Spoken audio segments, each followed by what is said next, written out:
Anyone who is looking to submit songs last minute, in a second, Denise will be able to post in the chat with a link to let you know where you can submit your songs if you still have a song that you want to submit. So I just want everyone to kind of welcome everyone. My name is Adam McInnis, and this is Music Industry Contact. And we have a first time we're actually doing this live on giving everyone a little behind the scenes access. We've been doing these demo critiques with executives for about a year and a half now, specifically in our private mentorship group, which is members of the Billboard 500 Club. And what we'd like to do, and the reason why we started this is because for myself personally, when I was kind of understanding music and getting better at it and starting to find a way of building an actual career, the difference between what I thought I knew and what I really need to understand or what I really need to learn was really just information. And a lot of it was, I was around friends and we all thought our songs kind of sounded good, but we didn't have any expert opinion to kind of help us just tighten things up to get to a point to where we actually were able to deliver high quality music and be proud of it and not just go off of, sometimes our false ego senses or just lack thereof of information. So I'm really excited to bring in Rashad Richardson today, who was gracious enough to spend his time with us. And we like to always say that our mentors who come in, we're really thankful for this because we all know that everyone has busy lives. A lot of us have been stuck indoors making music and trying to get good feedback from people that we respect. So I just want to say thank you very much, Rashad, for joining us today.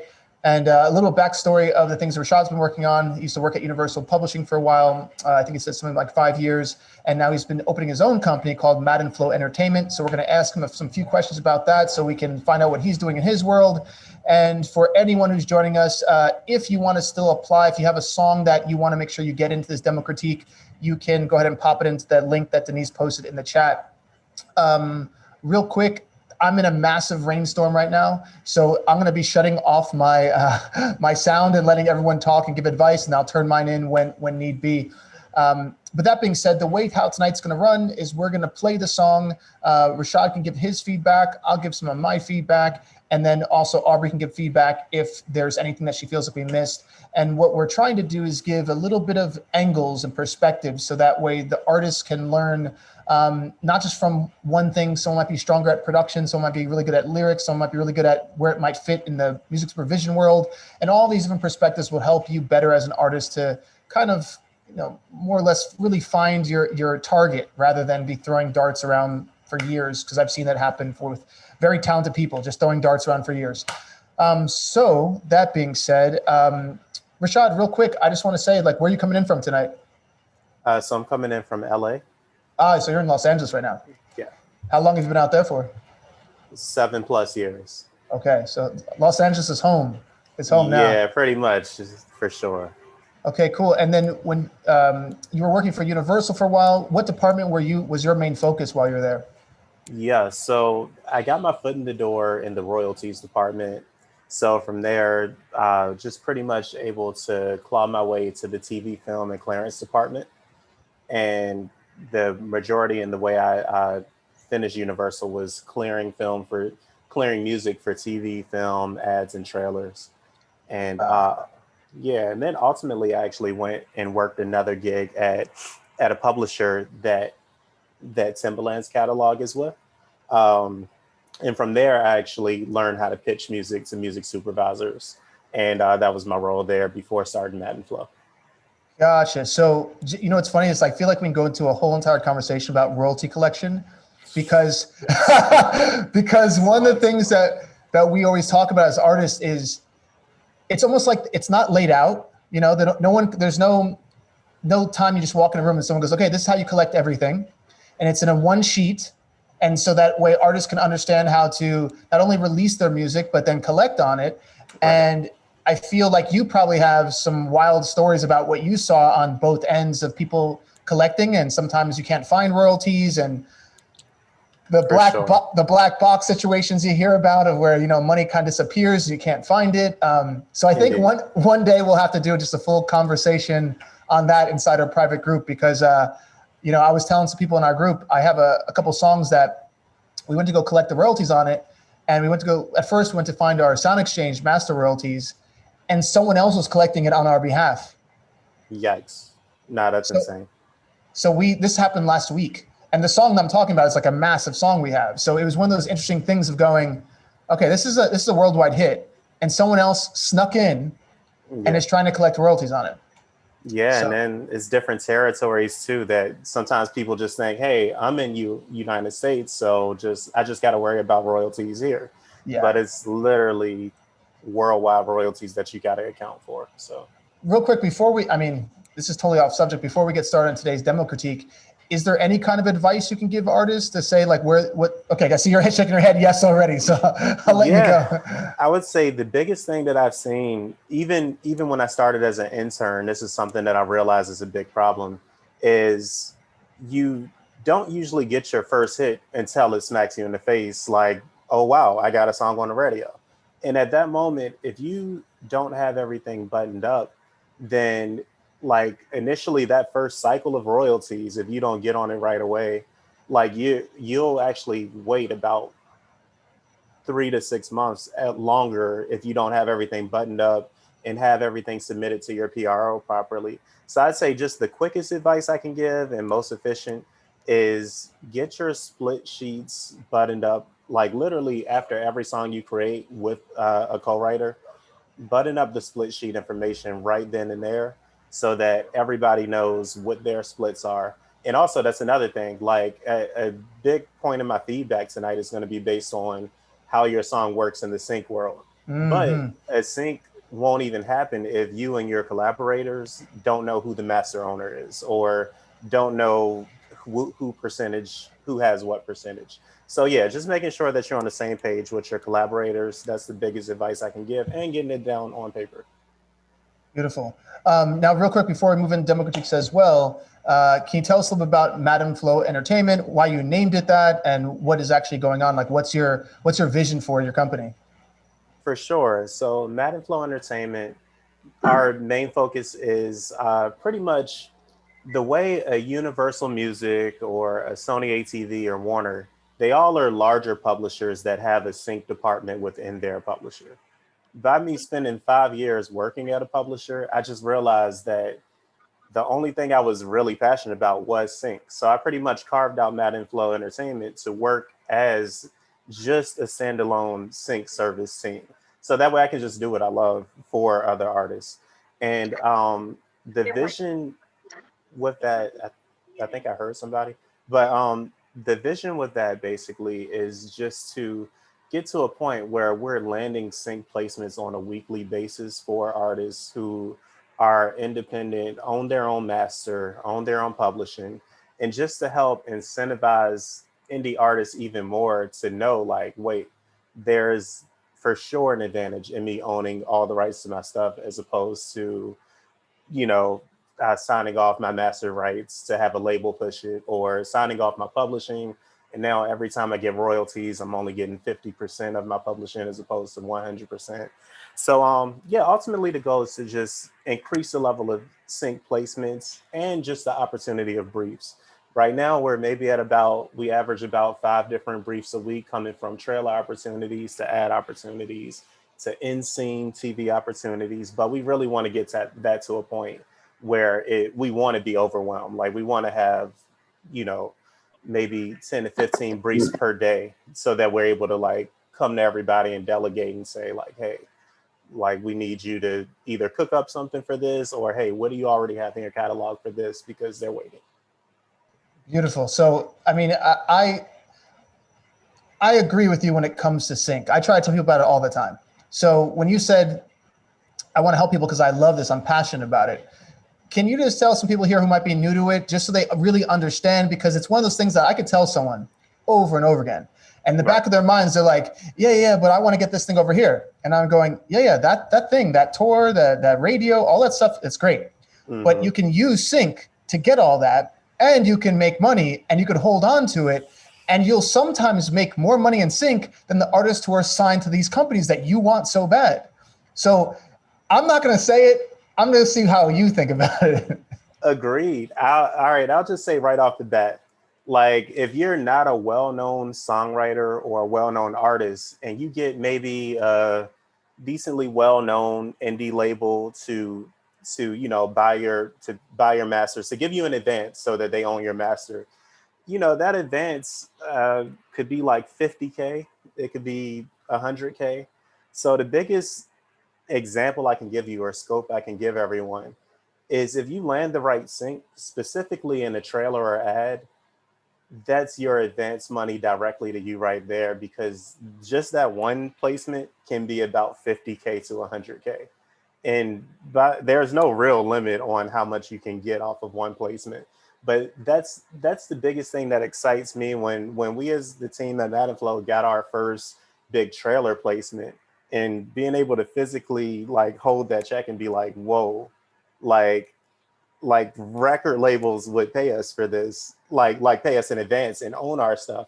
But instead we got it off of this, and now this same song that we got that off of, we own. So we can still go and put this same song in another in scene TV show or another.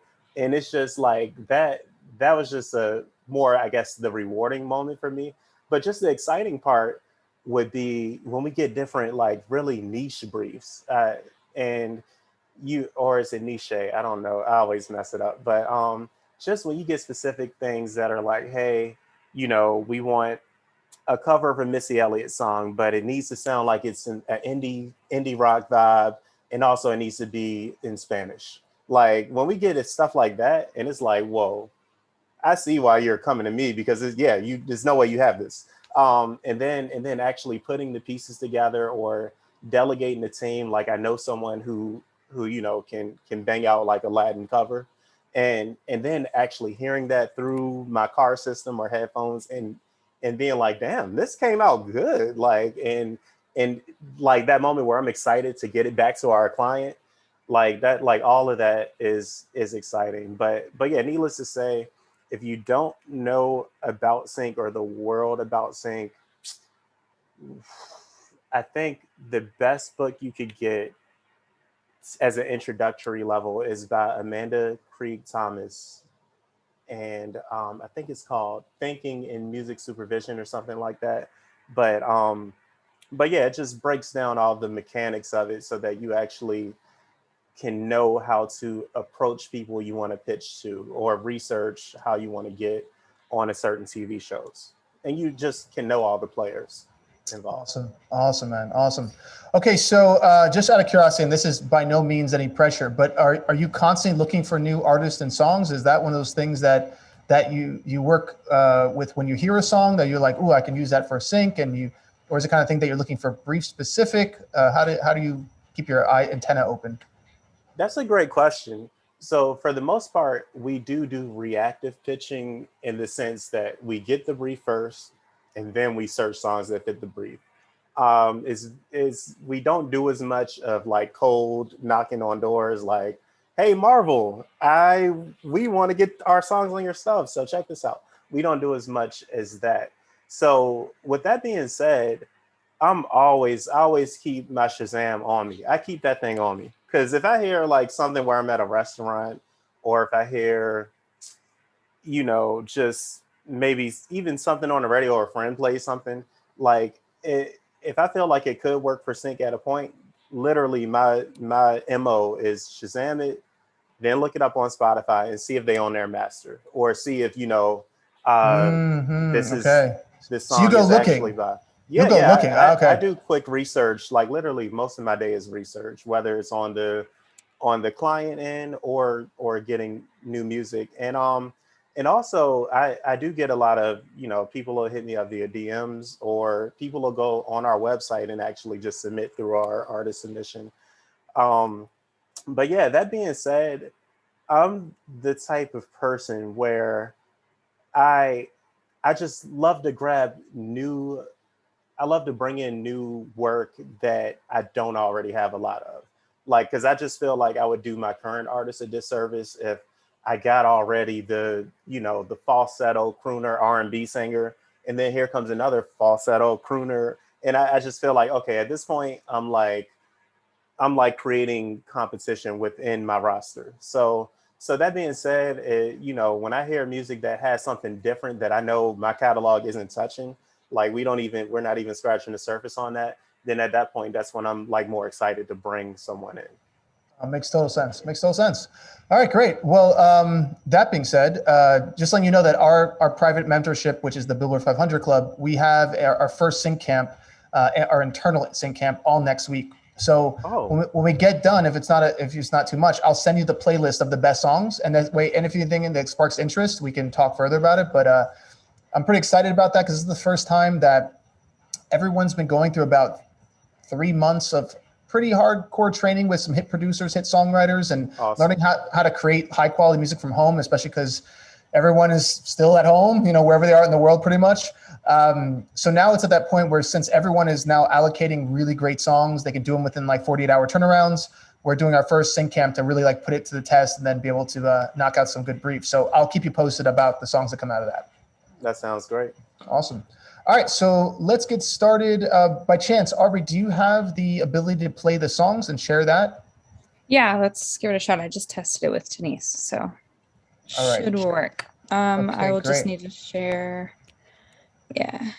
Are you still sharing or no? Okay. Let's see.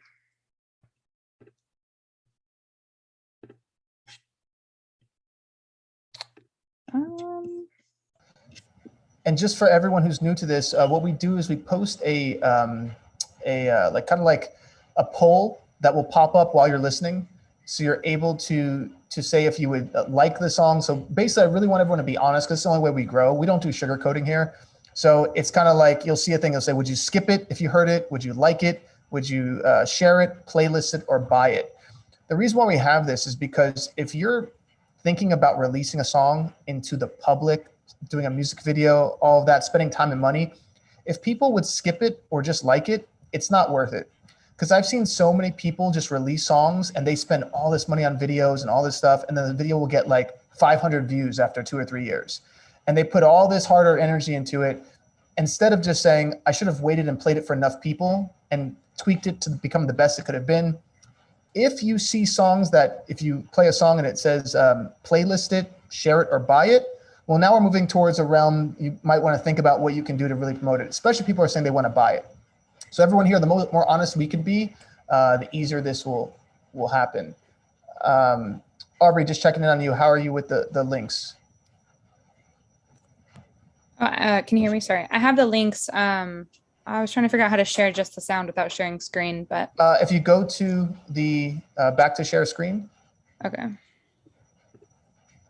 And when you go to share screen, it should say advanced.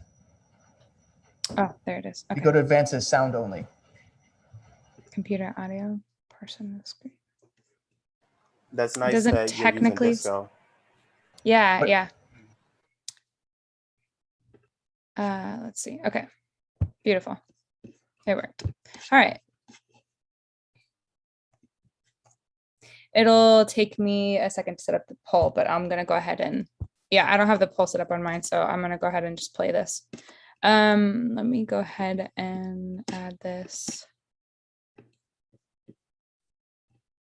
I'm going to drop the lyrics in the chat so everyone can see those. I think you have to do it like one at a time, right? All right. And if anyone has any comments about the song, feel free to only put those in the chat because we want to make sure that the time is spent with the talking and dialogue. Unless we open it up to the room, try to keep all the comments. If you want to comment someone on the song, tell them good job, or say they could help to fix something, please do that there. All right, ready? Yep. Let's okay, go. let me know. Yeah, let me know if you can't hear this, but I'll go ahead and play it.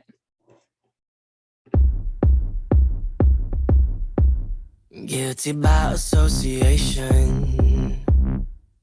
When you come around, my own little piece of damnation, but I wear you like a crown. I guess I'm blind to your offenses. You don't even hide them well, but without you I'm defenseless. At least that's what you tell.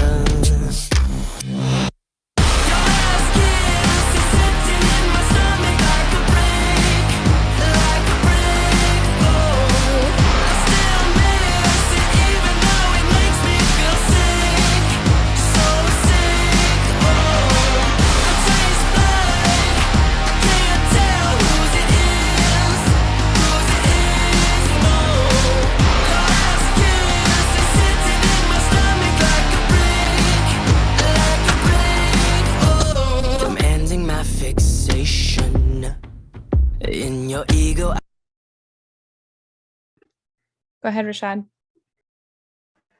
Yeah, I love the thing that's always in the back of my mind is, are there peaks and valleys? Does the song, start small, get big? Are there sections? So this definitely checks those initial boxes of okay, this song has a build and goes somewhere. I would say that in the beginning, the pauses where it's literal like dead silence, I think they kind of caught me off guard a bit, or were maybe a little bit abrupt to me. I'd say, maybe if there was like a pad under or just something so that it's not fully dead silent, that might be great. Or I guess maybe if at least it wasn't as many spots where it was just fully dead silent. But I do like that use of silence. But yeah, overall, I'm not gonna. I guess I'll say I mostly focused on just the sonics and dynamics. I didn't really get to zone in on the lyrics. So if one of you could tap in on feedback regarding lyrics, that would be great. All right, cool. All right, I think this is really good. I totally agree with what Rashad's saying about the space. I think if you did it in the first, like 2, that would have been good. And then if you kept doing it, then keep that pad in there so that way it doesn't keep on going back to that same bag of tricks in a sense. Like you showcase a little bit, but then you start to keep growing the song. For me, and it could be my headphones, but it seemed like the chorus was really hard to hear all the lyrics. It felt like the guitars were so overpowering that it kind of washed out the lead vocal presence. Was that just for me, or did everyone hear that too? So make sure, because sometimes these headphones can be really sensitive. Okay, so other people said that as well. All right, so what happened is when that chorus hit, because you had so much sound frequencies filling up this whole entire palette, you also had your vocals and probably a bunch of stacks. It was hard to really discern all of your actual lyrics, which made it kind of hard for me to completely sing along with you and understand what was being portrayed. I heard some cool parts and I went, oh, that's cool. In the stomach like a brick, and I taste blood. I heard parts that I went, that's cool. But if you were to ask me to sing it back to you, there's no possible way I could have done that because of the mix that was going on. So I feel it's definitely really important because your chorus is going to be the main part of any song. And a lot of times in a sync, it might be that chorus that is used to sell it. So if that's the part that's hard to hear everything, then I think that's the place where you need to spend the most amount of time really reworking. As far as the lyrics though, I like a lot of your verses. Rio, I just want you to know that I've told you this before. I think your writing is really, like you're one of those writers and you're still young. So what you're doing is you have a really keen ear. Your lyrics, I said it's guilty by association. When you come around, my own little piece of damnation, but I wear you like a crown. I guess I'm blind to your offenses. You don't even hide them well. Like that's kind of, I guess I'm blind to them. You don't even hide them well. Like there's some of these lyrics I go, I understand this person. Whoever you're creating, I know this person. I've seen them before in the club. I've seen them with my friends. They've dated them. I'm like, what are you doing with this person? So I know what you're creating. So I think all great jobs. And the part that I think the title, which is interesting, is the title is Brick, right? I'm just assuming. Is it called Brick or no? The title is Like a Brick. Like a Brick. Yeah, I think that's an interesting concept. I've never heard that before. So I think all of those things I could see laying themselves well. The only thing I said, once again, work on that chorus, maybe keep up the space like Rashad said, and some of those pieces right there. But I think you have a solid thing, and you probably could pitch this song because, Rashad, probably could pitch this song because of that anthemicness that it goes to. And I could see it, in those dark shows like a Marvel or something where it's like, you hit me like a brick or something, and then Jessica Jones is punching someone. So I can kind of see that stuff. So solid job, man. Just work on that chorus. Thank you. I appreciate the feedback. I'm probably going to end up reproducing this song like from the ground up. I won't go into details, but out of necessity, I kind of have to. So appreciate all the feedback, and I plan to implement it when I redo it. Solid, man. Solid. Awesome. Awesome. Yeah, this is great. I'm always like impressed with what you're bringing to the table, Rio. Yeah, I think my notes are for the most part the same. I think the biggest thing for me was the transition between your verse and your chorus, where that was like the moment where I was most like, whoa, what's happening? What just happened? And like I felt your vocal in the verse was really up front and center and very clear and crisp. And then it, you know, when you got into the chorus, it became very muddled and softer and pulled back into the mix. And then I love the lyrics. I love the concept. This is really cool. And I think you did a really great job of creating like a really consistent concept and throughout like the story. So excellent job. But yeah, those are my main comments. So thank you so much. I'm literally I was so enthralled with your song that I forgot to tell whoever was next that they're next. So David, are you here? Okay, that's who I was. Are you good to be present? I see your videos on. So let me pull up the next song. I have do you want me to put the lyrics in the chat box? Yes, please. If they're not included on here, that would be excellent. Okay.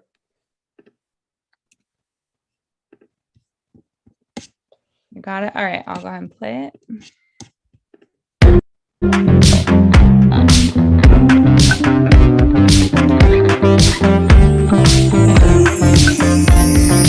Her smile cries for my blue eyes. As soon as we meet, this trip has begun. I screwed it up and overthought things as we walked on the beach on that summer day. Come and waste your time with me. I was a dick and I said some dumb shit. Not too surprising when you think about it. I know there's always a way to believe. A way to believe. When I'm with her, she fills the time with make-believe.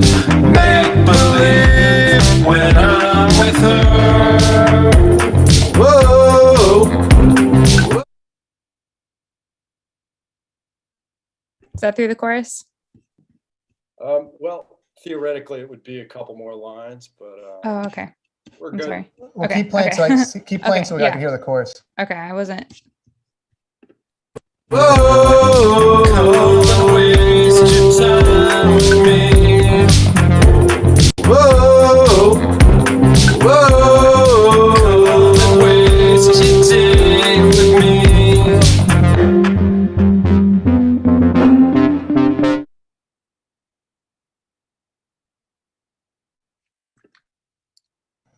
Cool. Rashad, you mind starting? For sure. So listening through the few things that hit me right away is that the mix could definitely be tighter on this.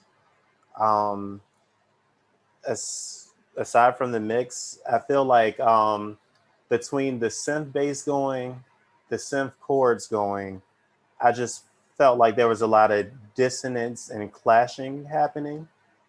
And then also over top of that, the melodic lines, the melodies that you carved out, they seem to also kind of clash with, maybe the melodies are seeming to clash to me because the chords are also a little bit dense.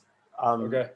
I'm not sure, but I would say overall, I think the ceiling is a bit higher for this song. There's a whole lot of carving out that can happen to raise the song up to a higher level.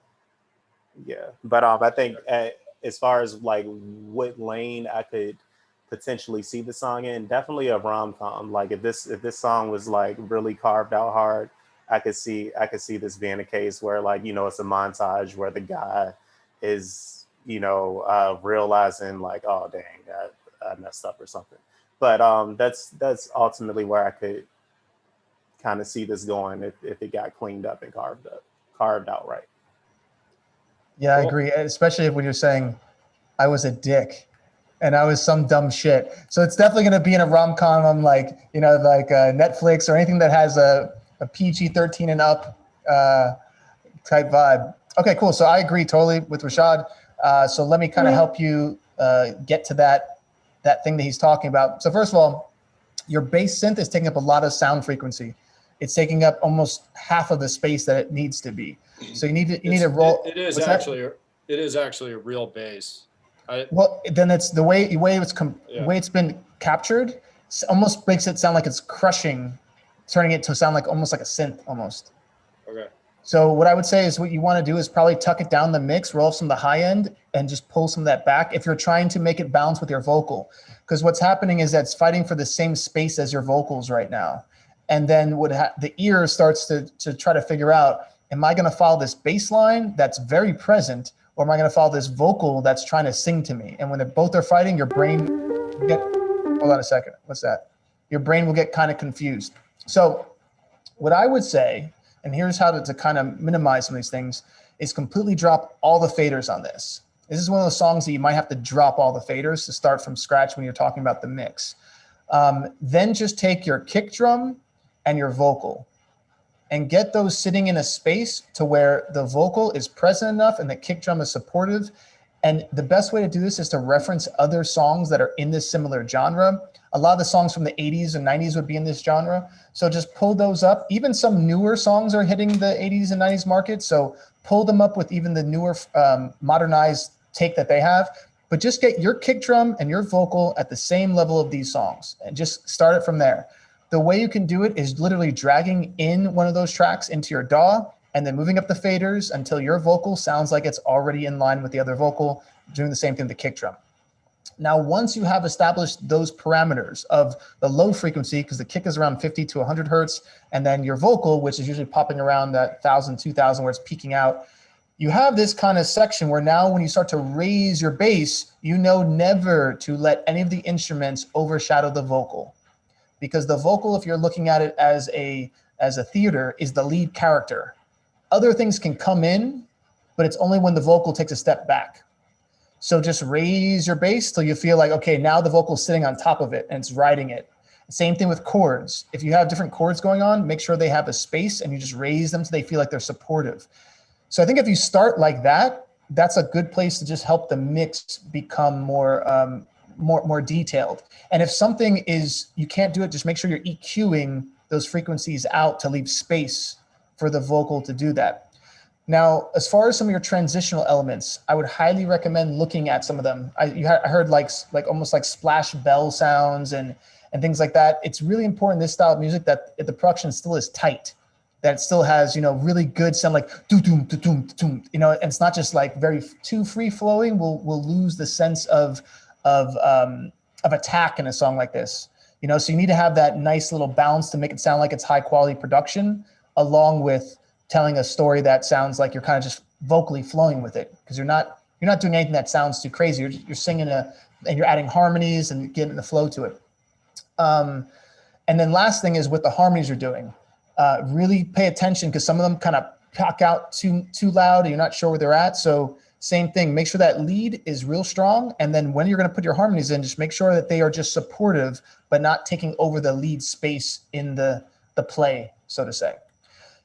If you do those few things, now there's some more work to do, but I think if you start there, it'll give you enough to where you can sit back and kind of see everything and kind of know, okay, this is where I need to put a pause to go in the next section, because it was really hard to find out where the chorus was. And that's why Aubrey stopped it so short, because she wasn't aware of where it was, judging by the actual length of the song, the transitions and the edits. So if you can try to quantify these down to, here's my verse section, it's 8 bars or something, and here's my pre-chorus, it's 8 bars, and here's my chorus, it'll make it easier to know where each transition is by using these elements: transitional sounds, sweeps, drum rolls, pauses, tension, and release. So especially when you're going to your chorus, I would highly recommend thinking of it like a rubber band, where you're pulling back the tension. When you let the rubber band go, the chorus hits. That's an easy way of knowing this is the spot where it's going to go, is if you think of it viscerally like a rubber band. So start there, and I think if you do that, you'll easily up the level of the song, and then you can send it back in, and I can help you tweak it a little bit more. Cool. That was amazing advice. Awesome. Right on. Thanks, man. Awesome. Okay, so my additional notes to that were, I think as far as presenting songs, especially in groups like this, bare minimum is to make sure your vocals are tuned and make sure all of that is tight. And then that way, you know, it's more pleasant to listen to. People can engage more and be less distracted by what's going on and be able to give, you know, solid feedback. I'd have to listen to this a couple more times to really give you super detailed stuff. But like what jumped out to me most was being more intentional with your rhyme scheme, making sure that that's also really tight and solid, and not taking away from your storyline, but that it all works together. And then, what Adam kind of touched on was how I was just unsure of like your sections. And a lot of that had to do with your melodic structure as well. So the more you can use your melodies to also create that tension and release, the growth and the dynamic in your song, so that your sections are more recognizable and part of the journey. And then, so within your melody and your production, like Adam said, I think those were like my main notes, but thank you for bringing this. And Seb was next. So I don't know I see you turn your camera on, so. Yep, I'm here. Okay, awesome. I'll go. I already dropped the lyrics in the chat, so I'll go ahead and play the song.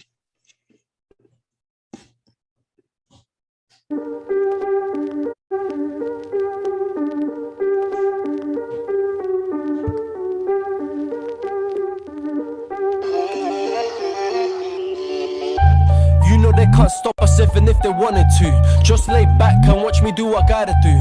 We're so new, them old boys ain't got a clue. Let me teach you a lesson right now, you going back to school. You know they can't stop us even if they wanted to. Just lay back and watch me do what I gotta do. We're so new, them old boys ain't got a clue. Let me teach you a lesson right now, you going back to school. I know they're on me, I got my army. Cause you know they want the style that they cannot copy. Back again on Monday, never stop till Sunday. Don't you hit the brakes up, run me cause you know I'm coming. I've been reminiscing, oh boy, I've been reminiscing. All the times they used to diss me, now I'm moving distant. I know they wanna feel me, no one's this consistent. Two birds, one stone, no one's this efficient.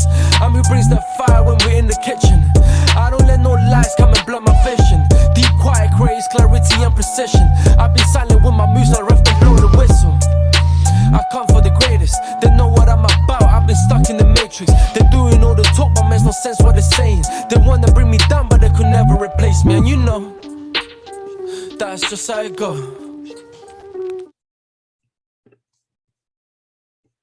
Okay, was that the chorus coming up?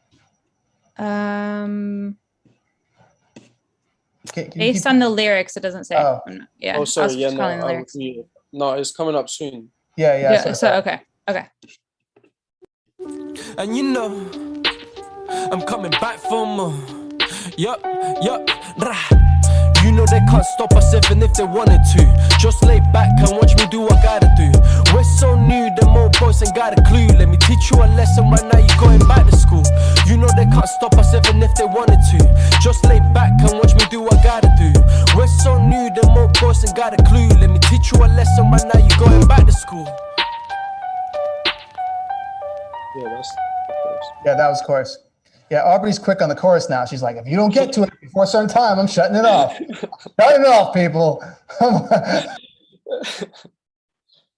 Sorry, I was following the lyrics. Go ahead, Rashad. You can take it. For sure. This was dope in the sense the beat was cool. The 808s were unique and they popped out. And then your flow on top, you floated right over top of it. Also dope rhyme scheme. So really, I think for me, it kind of comes down to your destination of where you want this to go, because this can obviously work as a nice little background transitional track within any, TV series that's, calling for hip hop. I just would urge you to, I'll just suggest that, if you're ever thinking of like trailer spots or something that's higher budget, then I would just urge you to play around with maybe, I think in this is just the one piano motif kind of going throughout the whole entire song. So, in the future, maybe just building on that piano motif a little bit, layering instrumentation, and just, you know, taking the instrumentation to different levels. But the song as is, perfect for in-scene hip hop spots, which, and just to give you an idea, those can go for like 2K to like 5K, like they're more in that single K range. So, you know, as you begin to, you know, do songs that qualify, where the instrumentation is more beefed up and more dynamics, you're talking 5 figures and 6 figures. So just to throw that out there.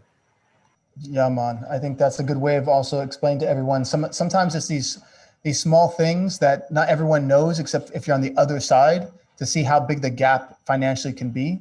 And sometimes it's just exactly what he's saying. But okay, as far as a song, also I would say the thing that might make this different from of like kind of like what Rashad's saying, it could be used on the behind the scene, like behind the background, and less of a full front too, is because there's not a part where I could just sing along with. And so there's parts that I think are cool. And I think one of the reasons why Aubrey stopped is because she didn't actually know where the chorus was. And sometimes that could be a clever thing, but it's really hard when you're trying to also sell a song to something and they're like, we need a song that fits this scene. It has to be about this. And then you're like, well, I think he's talking about in that section, but I'm not sure what that section actually is. So, and that's the one thing I would say about when you're writing in general, if you can give someone a clear chorus, they're always going to be able to tell a friend or anyone else. And we're talking about simple humans. Like, you know, everyone knows I posted that video in the group the other day when it was people just asking questions on the street, and you realize how unintelligent many people are in the world. Just put music in there and put 100, 500 lyrics, and they're not going to remember all of them, you know, unless they're a diehard fan. But if you give them something, you know, da da da da, I'll take you back to school, da da, yeah, take you back to school, da da, yeah, and something else, then ba ba ba ba, and then go into another part where you can keep around a central theme in your chorus a little bit more, if that's the title. I don't know, what is your title? I'm not sure. Back to school. Okay, see, all right. So I picked up that lyric and realized that must be something. Okay, so, you know, maybe using that even in the beginning, right when you come in, just like, I'm taking them back to school, and then going into something, just so that the title is already said in the beginning almost, and it foreshadows what's going to come, possibly. But as far as your voice always good. Once again, my headphones are very sensitive, so I felt like the mix could have been better, and it could have been just, again, my headphones, because I do a lot of my mixing on these things, so they're hypersensitive. But just some parts I was like, I like what he's doing with this kind of saturated piano sound, but I felt like it could have came in and came out, like it was like the whole time. I wish it would have went to something else for a second and then brought it back. I see Rashad shaking his head, yeah. So, you know, just to give it a taste of it, bring it back out, reintroduced it. So is this a beat that you had someone work on outside of the group, in the group, or is this just a beat you found online? This is Banner. So all the feedback that you guys are giving is very good, because he actually asked me for you guys to talk about the production elements as well. So that's why I'm happy you guys. I'm just letting you guys talk because he's he's gonna watch us later. Okay, exactly. Cool. All right, perfect. I'll be honest, for me, and it could have just been the fact that I was trying to follow everything. The first section where you were rapping, I had no clue of the meter. I was trying to find the meter. And then when the beat came in, I was like, oh, there it is. I don't know if that was intentional or if something was slightly like pushed or whatever, but there was something in me. So if you can have a little bit of something giving a meter, even if it's just like, you know, a snare has some verb on it, it's just like talk. That's exactly what I told Banner. Like, oh, you did? Okay. Maybe the first one, because we repeat the chorus twice. I was like, maybe for the first one, keep it, but for the second one, just add maybe like a snare or something. Yeah. But yeah. That's exactly why we got it here, so we can make sure those things are tweaked. All right, cool. But as far as everything else, like there's some of the lines in here I think are really good. You had some ones that stuck out to me, and I was like, okay, that's a good line. That's a good line. And they happened in the places enough for me to go, okay, I'd follow along with this. And obviously, if there was a video to this and all that other stuff, it would all make more sense. So I think overall, great track. I would just tighten up the mix, put something that happens the meter. If you can find a way to hit that title a couple more times, great. And if Banner can build up the track, pull things out, pull things in, you have more of ability to use this in different kinds of edits. And I think that would work really well. Perfect. Thank you. Yeah.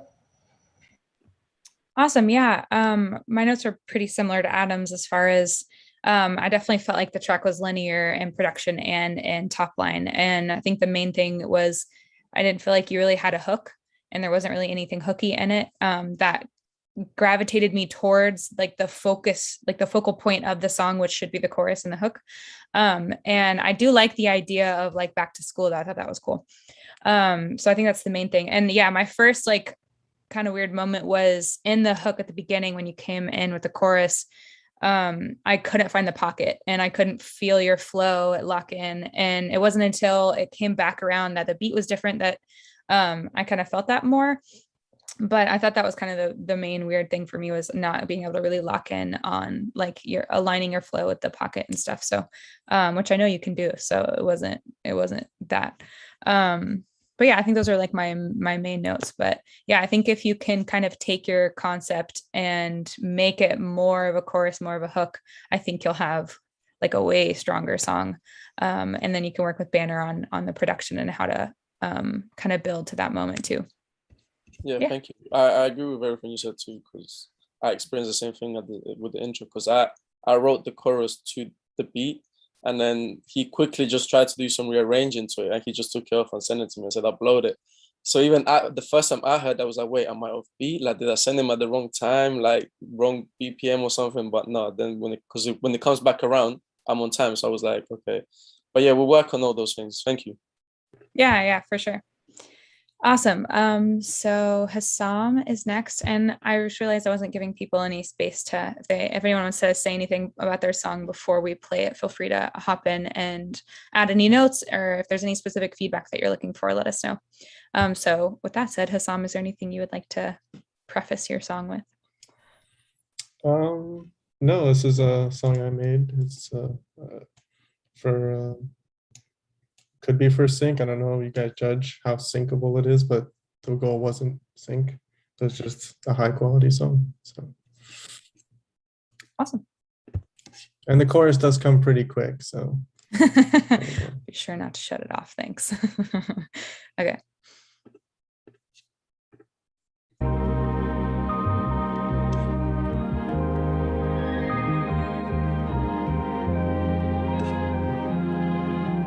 Keeping the dream alive, I grew colder. Mama smirked at me when I told her she don't wanna see me win. She said I could never be one in a billion, so I'ma make my own way. So she don't work another day, I'ma go make my own way. So sis don't need to worry, I'ma get up today. I'ma find the strength, I'ma make it, I'ma make it. I got a homie who told me he wanna die.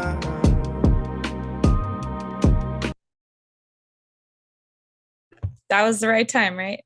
I got it right that time? Yep. Okay. All right, go ahead, Rashad.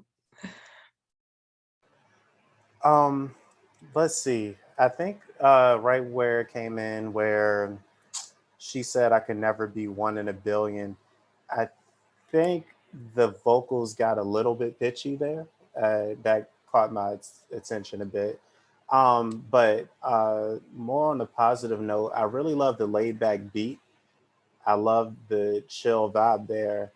I just would say in my time pitching so far, I haven't gotten many tracks that had this combination, I'm sorry, I haven't gotten really many briefs that requested a track that had the lyrical theme matched with this level of laid backness. Usually, a lyrical theme like this, it's not really necessarily a chill beat that a client is looking for, but it's more so like a motivational anthemic, more so that kind of realm. That being said, it's still beautiful that you created this, because that's part of music too. It's creating something where you're mixing and matching. So I would say Uh, I think that's all I really have overall. Is just that intro. Just comb if you are able to comb through it if it's not mastered yet. To just listen to make sure it's maybe not on the pitchy side. And other than that, just bringing the mix to the best possible level you can bring it. But the lyrical theme is dope. Yep. Yeah, I like the track a lot. I think the track in itself had some really almost like throwback but new bedroom pop type vibe to it. So I was like, oh, this is cool. And I could see, even someone like Chance the Rapper on something like this, with the track the way it is, or this the vibe of it all. So I thought that was cool. Now this is the first time I've heard your voice like this. Usually you're more singing. I've seen other ballad type stuff that I heard you on. So, and that's also the first time I heard you write lyrics like this. Like even saying stuff like my sis, or you said my homie in the next thing or something like that. Like I've never heard you write lyrics like this too. So this is me seeing like a new side of the way you're writing. So that being said, I like the storyline. I'm reading the lyrics right now. It says, keeping the dream alive, I grew colder. Mama smirked at me when I told her she don't want to see me win. She said I could never be one in a billion. So that's pretty interesting storyline, because I think a lot of people kind of go through that when they're telling their parents that I want to do something, and their parents are like, that sounds too hard. You should probably just get a regular job and, work at the post office. So I could think that's relatable to people. I do think that there's some parts of the vocal that sounded really cool and some parts that felt like they could have been cut a bit better. So, that's, I was constantly going back and forth between, is this the vibe or is this needs to be resung now that I know what vibe you're going for? And, could you pinpoint? Because I would love. I'd have to really comb through because there was a lot of it. It was like, that's cool. I would probably re-sing that. And I do vocal. I'm a vocal producer, so it's like there's points where I'm going, okay, there's a difference between, that's just how I sung it, and I emotionally it's cool, versus that needs to be resung, but you had the right intention on how you did it. And I think if you would have had a bunch of takes and really combed through, you might have had this character. Because when you're doing songs like this, it's almost like the person's talking to you. They just happen to be using notes, which is different than just like singing. So I'd want to really feel like you're talking everything to me. And I feel like it's really about that is combed through a good vocal edit. But then let's say when we go into the chorus though, you said, so I'm going to make my own way so she don't have to work another day. Great. I love the intention. I'm going to make my own way, so sis don't need to worry. I guess because of me, the worry was a different rhyme than A, but I guess it was like A-A-A-B rhyme, kind of threw me off just a little bit. But I understand how you would try to pull that worry into like worry or something like that. I'm going to get up today. I'm going to find strength. I'm going to make it. I'm going to make it. And once we got there, I felt the melody didn't serve the chorus as much. It started to be melodically fall off and almost trail to a place where you were like, I'm going to make it. I'm going to make it. It didn't sound that believable. It sounded just like a line that fit there that said what you wanted to say, but I no longer believed you in how you were saying it. So now that's a deep thing to say that, because that might be a personal thing, like how you said it, how melodically you approached it, to where you got to really believe I'm going to make it for me to believe that you're going to make it. And for that being the biggest part of the song and most likely the most impactful, that's to me was one of the most important things that should have been done to grab that feeling. So I want to say the highlight of this was seeing, the highlight of this is the track. The second highlight was seeing how you have this new side. And there were some cool pockets that I never heard you do before, almost like it was like a crooner singing, kind of like rapping, which was interesting. Like if it sounded like a little jazzy in some parts, like the way you were sounding. Not like the people. What's the guy's name who sings like kind of like Frank Sinatra-ish? What's his name? Michael Bublé. Yeah, like not fully Bublé-ish, but there were some moments where I was like, oh, I can see where that kind of might have inspired him in his singing journey. Is some of those things. So I feel like there's something interesting here that if you develop this cross thing, you really don't have any competition. So I will say that. Like I haven't heard anyone that crosses a hip hop kind of talking with kind of croonerish with old school beats that kind of say something positive but tell a real storyline. Like it, to me, I've never heard it before. And whenever I haven't heard anything before, I think that's a lane that someone needs to then figure out and then dominate rather than try to sound like everybody else. So for all that being said, take that information. Hopefully you can run with it in some way. Cool. Thank you so much. Awesome. My notes, I really did love the vibe of the track too. I thought it was really cool. I think my main, biggest note kind of touched on things that both Rashad and Adam said. For me, I just didn't find it believable. And I know Adam mentioned that. And I think it could potentially be because the energy and the concept didn't match the energy of the vibe, but I think it might more so be the energy of the delivery didn't match the energy of the concept. And because I understand what you're talking about, and I, know enough about your story that I think this is probably personal and actually written from a personal place. But I didn't feel like it was delivered or sung from that. So even if you reference rap, which I know you do hip hop too, is the energy comes through in the delivery of the vocal, and you can feel the passion, you can feel the story through their delivery. And I feel like that was the main thing lacking here. So it was almost as if you weren't writing it about your own story. It was as if it was, written for sync or, written for something else that you didn't connect with. So I feel like that was the main thing for me, is that lack of that disconnect between your how you delivered the concept in this. But and then the other thing about the chorus, I did feel like you never got there in your hook. If you had a payoff moment in the end of your chorus where you said something that was more interesting, or maybe a new twist on the perspective, or something there where it was almost like, oh, everything is leading to that moment, that defining moment in the song. And I think that in your hook, that was the weakest part. And so it just kind of trailed off at the end of your chorus. And I think that was the main thing for me, is having somewhere where a destination. And I feel like it didn't quite get there, and it kind of almost backed off. So that might be something you can kind of revisit melodically, having a strong melody there, and having, maybe really honing in on your concept and having that payoff moment and that line in that last line that last part of your chorus. Yeah, and then the rhyme scheme being, consistent, and even more hard rhymes in your chorus will also help kind of solidify that as well. So I think those were my main notes. But I really like the vibe of this, and I could totally see you doing more of this, and really settling into this vibe for sure. Cool. Thank you. Awesome. Thank you. So Rishi is next, and sorry again, enthralled by things, and so it's hard to do 4 things at once, people. Okay, so Rishi, let me grab yours. Cool. So this one it's a demo. It's an alternate version of a song that I have out, that I started off as kind of more of a stripped back vibe, and then I experimented with adding more Indian elements. So I guess I'm looking to gauge how it feels.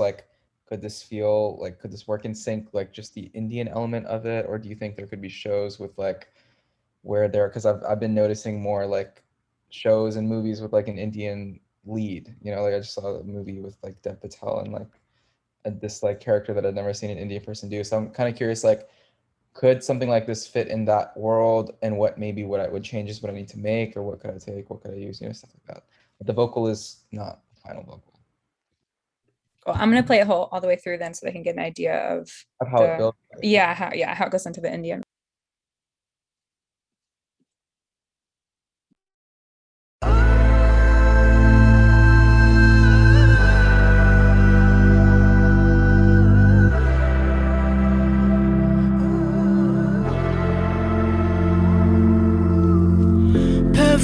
Basement, only 17, watching Lion King, making memories. Brother walks in, we ain't watching TV. Yeah, makeshift bonfires, those were simple times. Heart was racing every single night. All I needed was that look in your eye. And I can't get it out of my mind. I lay in bed at night, thinking thinking about the golden hour, right before the sun went dark, when I would take your picture, riding in my best friend's car. The secret lot at Homestead Island, we made love to Coldplay songs. When we said the world is ours, that was my golden hour. You moved away, didn't say goodbye. I'm still waiting for you to tell me why. Did that summer mean nothing to you? Cause I can't get it out of my mind. I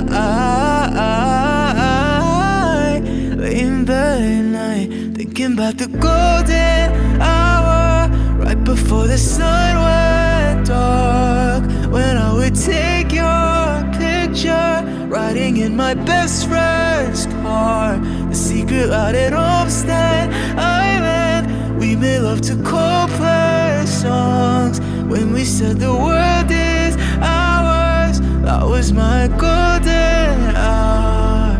Pama za za za, pama za za za, ni za pama paga ma re za ni za za za, ni za re re re, pa ni za re re re, re ma pa re ma za, pa ni za re ma ma re za ni za re ma ma re, pa ba re ni pa ma pa re ma ma re za ni za re ma pa pa ma re za re ma pa ma pa ma pa ma pa ni ba ga ma ma ni za re re re re re re re re ma ma re za re ma ma re za ni ba ba pa ni za re re re za ni ba ma pa za ni ba ga ma re za ni za re za.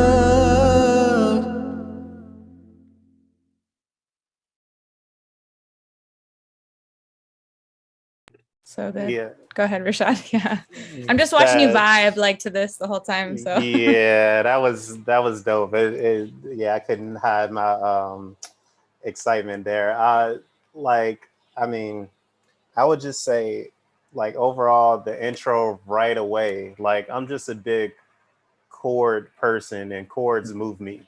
So like the right in the intro, you chose the right patches that catch your ear along with the actual stacks of chords.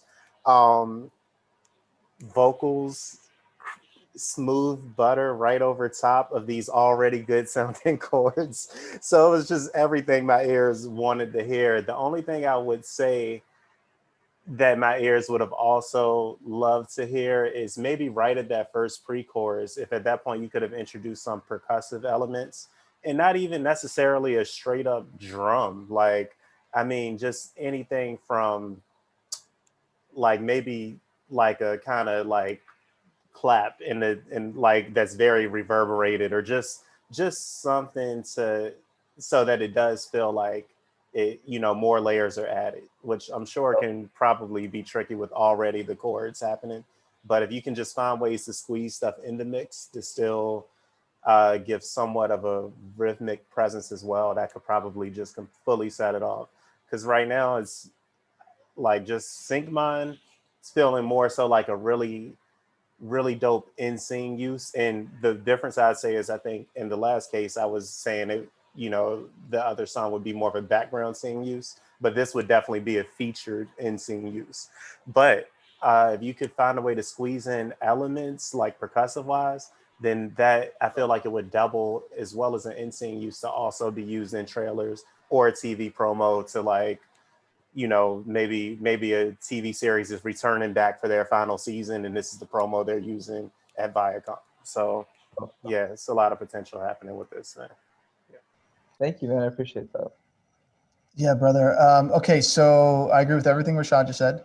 I was actually waiting for some small little bit of percussion to come in. If it was a crash, if it was a small little, like, even if it's like a tuk, you know, something to get with some reverb on it, just something to keep it pushing, to have it build, you know, just even if it's small elements in a song like this, I think it'd work. Now, what I'm going to say next is just a preference, right? There's a melodic section on that pre-chorus where it goes, and it does it like 4 times. And so when you repeat that, it does it almost 16 times in when you hear it total, right? And something about my brain feels that there could be something else doing something very similar, but not have so many steps up. Now that's a preference, but if it was like,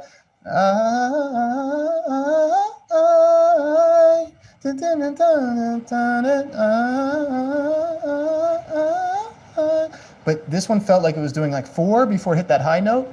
I think that's what you did. Yeah. And so each cut made me feel like, oh, I wish it was just simplified somewhere. So I'm not saying do what I did. I'm just saying there's something in there that I felt when it came back around. I was like, all right, either add a harmony to this next one, or if this is just something, right? So that way when it came back, yeah. Okay, so there was that. Now there's some notes in the chorus, and I don't want to really judge it because you said that this wasn't your final vocal. So it was like, I felt like you could have sang a couple of those notes when you went to falsetto, like a little bit better, and then also enunciated some of these little pieces a little bit better. But overall, I got it. So since you told me it wasn't the final vocal, I wasn't harshly, critiquing that. But I would say possibly when you go into that ending chorus, then when you sing the golden hour, to add a lower octave or something that harmonically, yes, that builds a little bit more support underneath it. Now that we've established that's the chorus, now let's start to build it a little bit more if it's going to be this broken down. But everything other than that, man, I mean, the vocal sounds great. The storyline, I follow it. There's a couple words I didn't understand, but it was enough for me to know the rest of the story that didn't matter. So I was like, okay, I heard the other word. So that one I can fill in later with my brain somehow. And then I think the end was really cool. It took you on that roller coaster. So all things were good. Interesting enough, those chords from the beginning that Rashad was talking about, are they brought back in at the end at all? Yeah, they are. It's kind of quiet in the mix right now, but it's like that plays over the outro when the Indian thing ramps up. Okay. I felt like I heard them louder in the intro than I did in the outro. So maybe bring them back so it builds like that. So it has like this nice bracket ending. So we build up on both sides, possibly look into that. I probably would look into, but other than that, man, I love this concept, the golden hour, and how that was like your moment. When they said the world was ours, that was my golden hour. I love that flip you do right before the chorus. I think that payoff is really good. And I totally believe and agree with Rashad. Like this would be that scene that they'd want to hear because it's so special, right? So I think great job on that. Thank you. I appreciate that, Adam. Yeah, great. Yeah, 100%. I mean, I would have to listen to this maybe a couple more times to give you like super detailed notes because the song's already really, really great. So, and I already love the song. And I love, so like, as far as the Carnatic flip, I really felt your emotion in the Carnatic section, which I loved how you use that to express the emotion in the song and almost like, and as an continuation of the feeling. And so I thought it added like a really, really nice element to it. I was super excited to hear what you did with that. So it's great. And this is an example of like no one else that I've heard, at least. I mean, I've done lots of demo critiques. I listen to music all the time. We constantly, I've just never heard an artist sound like you do on those verses. And then also and choruses, and then go into that kind of singing at the end. Like I've never actually heard it. So here's a perfect example of it being in a lane that I just have never heard yet. And I think keep going, because then you can once again pave a way that no one else has done before. That makes a ton of sense. Yeah, absolutely. Absolutely. As far as notes, I think my main thing that I noticed was by the time you got back to the second verse, I just kind of started to drift thought a little bit, because I feel like it could use some more of the ear candy or the just attention grabber moments to kind of keep the movement, like, and keep dragging you along, like the journey and the story. That was the only thing, is there was a little bit, I wouldn't say linear, but like as far as like the movement didn't quite keep me along the whole ride. Because by I got to the chorus, I was like, oh, I love this, so good, and then when it starts to go back, and I was just like, okay, I started to drift a little. But I think that's like kind of my initial like feel with everything. But obviously love this song. I love the concept. I love the delivery. I love your voice on it. And I love the Carnatic section. So excellent job. And that's go ahead. We'll definitely try to apply all that and just like up the production right now, because it's super stripped. Like the production's like 2-hour production. So if we like try to maintain that feeling, I think, while adding in the ear candy and like little drums that are there, but maybe not identifiable, like boom, boom, you know. And sometimes it's a random sound in the background that's just like cool, cool, cool, you know, like this different things that just little sprinkles of ear candy, little production, nothing that goes like that takes away from it. It's just like little support elements, I think would be all you need. Awesome. Just like pulls you along, like yeah. Awesome. Well, John Mark is next, and so this doesn't have a top line. This is just a beat, so just instrumental. I'll go ahead and play it.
That was dope.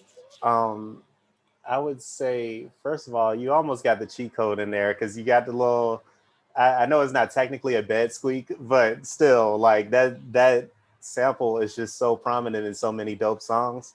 But I've actually never heard it like sped up that fast. So I love that you actually used it in your own unique way. But yeah, overall, I would say like the beat in a vacuum is dope. But just switching on the music supervision sync side of things, for one, I would love to confirm that that little sample, that whatever vocal sample is, just to confirm that that's a royalty-free sample that you got from maybe Splice or somewhere. Definitely, please confirm that that's the case. And then also, if you want to prime this, work for sync placements, I would strongly encourage, if you don't like do vocals or sing or rap yourself, just to maybe team up with someone who's on that maybe Bryson Tiller wave, or just someone who can like really do that like trap soul R&B vocals, and just not only grab them, but make sure that they sing about something that's already a trending topic in sync.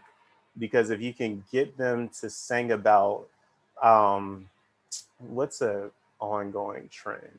I mean, specifically, I would say maybe not even on a romantic tip, but I would really have to go through because we can link offline. I got you on IG, but yeah, Aubrey gets what I'm saying. Just that's the cheat code right there. So just get a really dope vocalist. Make sure that the lyrical theme matches on something that you already hear in your favorite shows, and boom, like that'll probably be a good way to get a sync off that.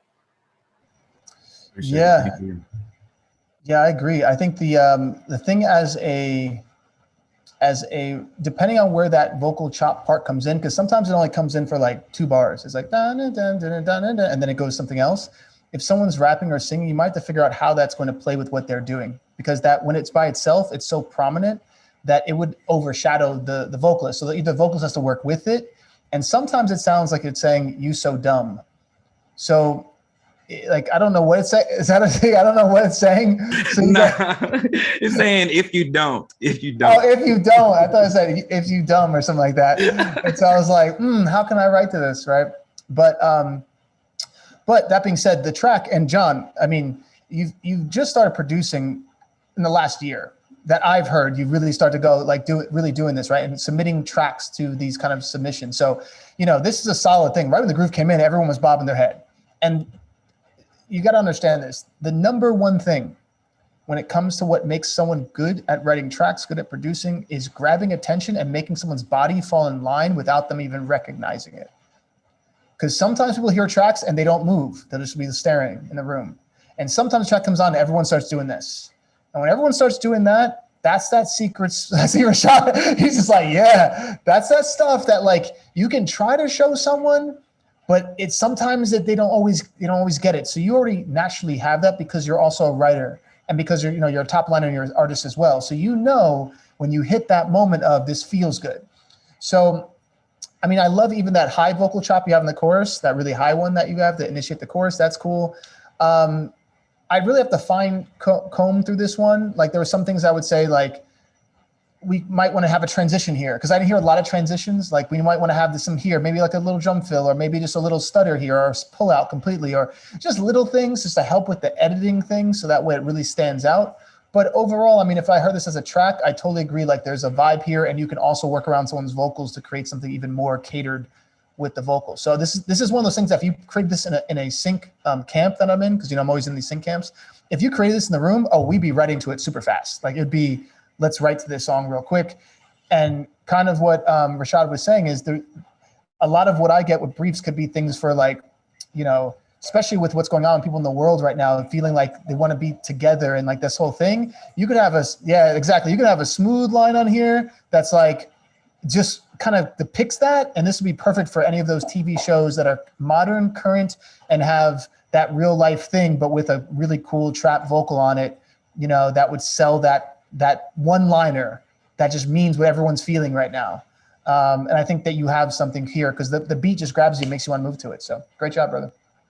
Appreciate that. Thank you so much. I like everything I was saying is like hitting directly to home, especially when you said like the trap.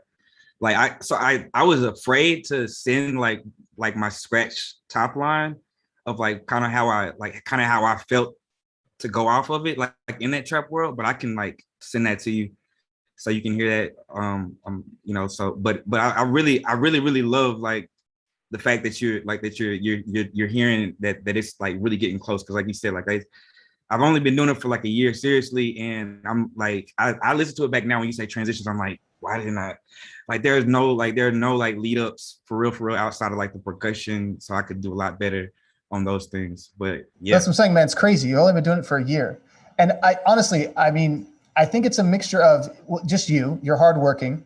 When you say you're gonna do something, like I haven't seen John without his headphones on ever. This is true. Ever. I'm talking about. Fall asleep with him. I've been around this guy in multiple countries. He always has his headphones on. Okay, so his dedication is just on some other stuff.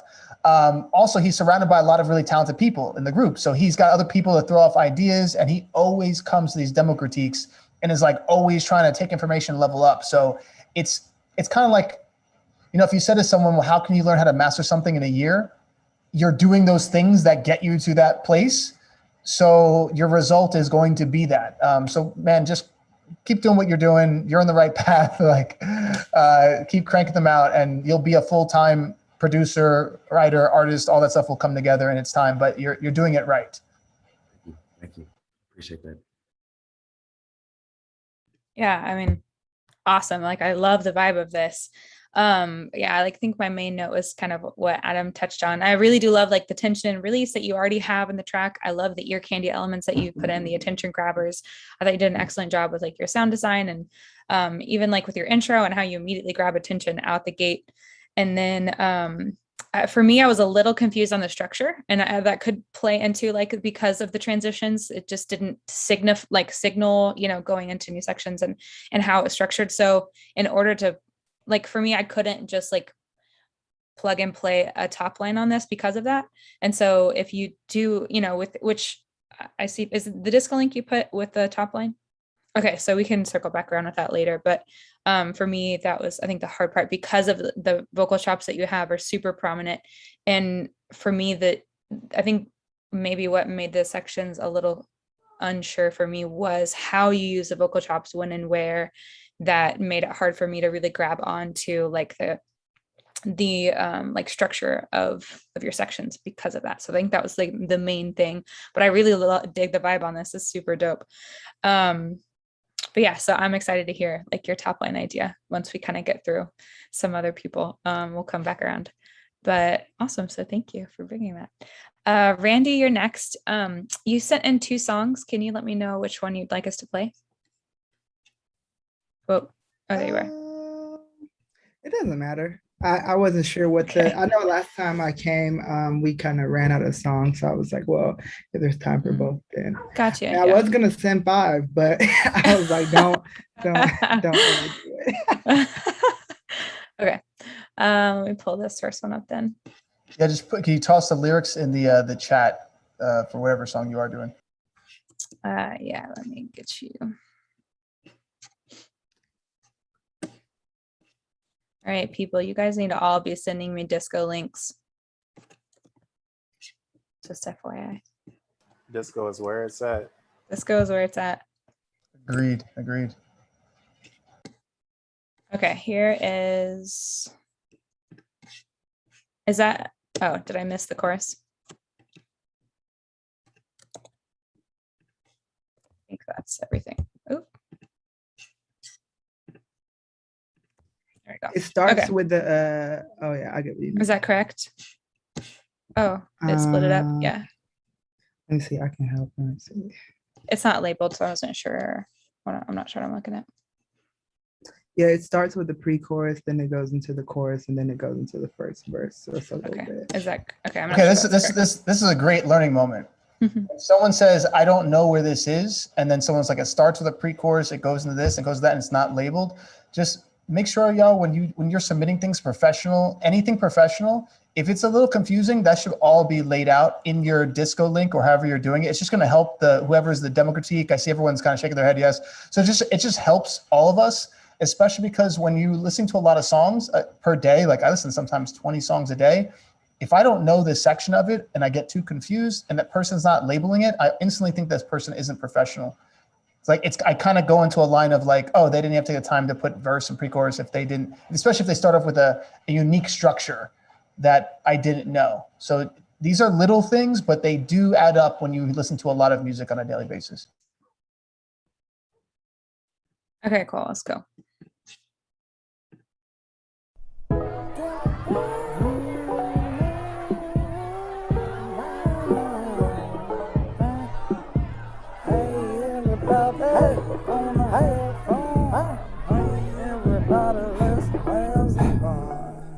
You don't know what I be praying and saying. I'm hand in hand and hand in hand. I'm laying my hand, but forgot my power. I played in his face like I played in my hour.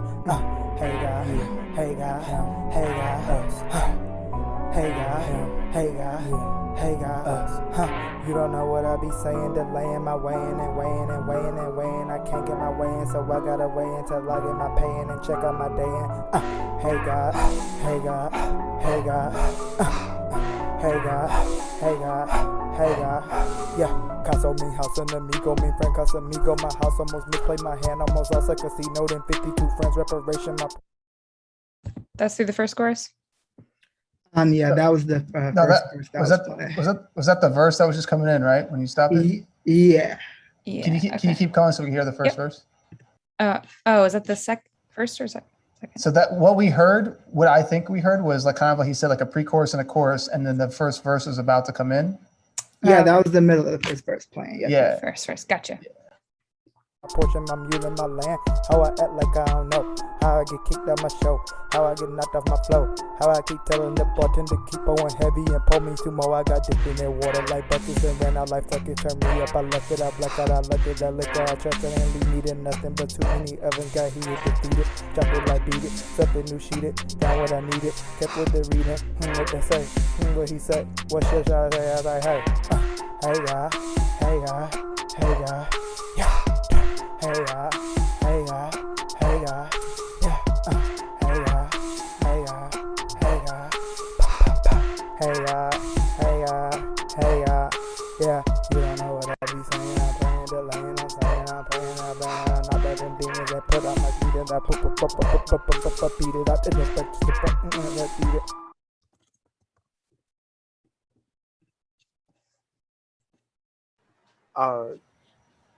Hey, thanks for submitting your track. I'll start with some positives first. I like your ad-libs. Your ad-libs are cool, as well as the cadences you're choosing and your raps are also really dope. I love the level of cadences and the intricacies there. Now I'll kind of go into constructive. I'll just go into the constructive part, which is I'm having trouble understanding some of the lyrics that you're saying. It almost at some points, I guess, and I need to understand this. Like, is this like a scratch take, or is this like the final version of the track? It just sounded like at some points, like you didn't get the words in, so you just was like, hey, I'm gonna keep it moving and just catch on where I catch on. I would say the mix as well, I felt like I heard some clipping, and as much as I like the ad-libs, even the ad-libs at point, I think like when you were emulating gun sounds, like in my headphones, I felt like it was clipping. So I would just say, to team up, I think a big thing would be to maybe already have a team, or maybe you could expand your team, but just, like working with someone who you can go to get your mixes all on a level to where you play your song and then you play a song on the radio and it compares.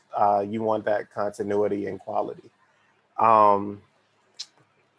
What else? I would say also the beat as well. The beat came in where it almost sounded dissonant. It almost sounded like there were like either samples or piano riffs that didn't match the key, or I would say really the key is some of the other things that were happening. So I was just, even like as we hit play, I was kind of trying to just find where home was and catch that groove, which I eventually caught the groove. But all in all, I would say just, if you could record more takes and maybe take the best of each take and then piece together. So like parts where maybe the lyrics aren't as audible, chopping that out from your other take. And, so that's where I know having an engineer is, costs money, ain't free, but maybe if you could even find like an aspiring engineer who, like the way you love to hop in the studio to rap, they love to do surgery on tracks, like chop the best takes and put it together. I just would love to hear a version of this song where I just feel like there's more improvement, basically. And I would love to hear the song at its best form. Thank you. Mm-hmm. Actually, I'm going to ask you some questions so I can kind of help. So who made the beat? I did. Okay, so you made the track too? Yeah. Okay. And then as far as vocal recording, how many takes did you do in total before you comped it, or is this like a one take? This is like a one. It's like a one or two. I think I did maybe the chorus in one and then the verse in one. Okay, cool. And so then when you did the verse and the chorus, when you sat back and listened to it, did you say, okay, this sounds like I nailed every single phrase and every single word and it's clear? Like when you were listening back to it, how did you hear it? I definitely felt like it needed like some stuff, but I wasn't really sure what the stuff was. So okay. I kind of, after that, just moved on to the next idea. So I did like a series of like maybe 8 songs at one time. And then you did 8 songs at one time? Not at one time, but like within the course of like 2 days. I was just like, all right, let's get some ideas out type of thing. But I didn't like work with anybody or like ask anybody anything. Really. Okay, so this makes a lot of sense. Okay, so what microphone are you using? It's called a MXL 770. MXL 770. Okay, and what are you running it through as your hardware? What's your converter? M Audio Air 192.4. Okay, because what I'm hearing is that your actual signal flow feels like it's not at high quality, and that's a big part of why the sound is coming out the way it is. It's I don't know how much your mic is or how much your M Audio piece is, but there's a vast difference in sound quality that you're going to get. You know, not saying everyone has to buy a $10,000 microphone, because you don't have to do that. But you do, if you're going to be recording music, your voice is by far the only piece that means the most, because you can always make a beat on a laptop. But if your voice cannot be, like, you can always find samples that are going to sound high quality, but your voice has to be as good as those samples when it comes down to people listening to it. So at some point, you might want to look into a microphone, even on the low end, like one of those Shure SMB7s or whatever, pretty good. A Slate digital microphone's like $1,000, and that literally can emulate C12s and all kinds of big Sony mics and Neumanns. So I would say that's the first part, is your signal flow. And so if anyone's never broken this down, it's important for me to mention this. So the way music is captured, you have to make sure that every stopping point, almost like you're driving on a road to get to somewhere, that each stopping point has to be of something of high quality. So at first it comes out of you, the human being, right? So you're the first stop. There were some points in this where I couldn't understand what you were saying. It was almost like you didn't breathe enough. Sometimes the words felt like you didn't even finish the word and you just kept going. So the first part is that we have to raise your own filtration system of what you consider quality. Because I can tell you, if this is a demo, that people who are professional have certain standards of what's even a demo. And in that demo, it's going to be that they delivered the song clear enough to where you're like, okay, these are all the parts, and they're not running out of breath and all those things. So first we have to raise your mentality of your performance, right?